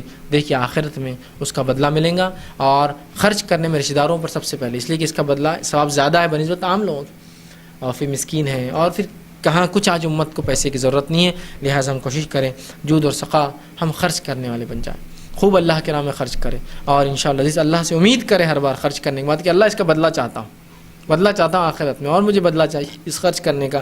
تو دیکھیے اللہ دنیا میں بھی خوب مال دیں گا، آخرت میں بھی، اور مال خرچ کرنے سے کم نہیں ہوتا. اللہ سبحانہ تعالیٰ سے آخر میں دعا ہے کہ اللہ سبحانہ تعالیٰ کہنے سننے زیادہ عمل کی توفیق عطا فرمائے. ہم تمام کو اپنی راہ میں خرچ کرنے والا بنائیں، کنجوسی اور بری صفتوں سے ہماری حفاظت کریں. جب تک زندہ رکھے اسلام اور ایمان پر زندہ رکھیں. خاتمہ ایمان پر. وآخر دعوانا الحمدللہ رب العالمین. سبحان ربک رب العزت عما یصفون وسلام علی المرسلین والحمد للہ رب العالمین.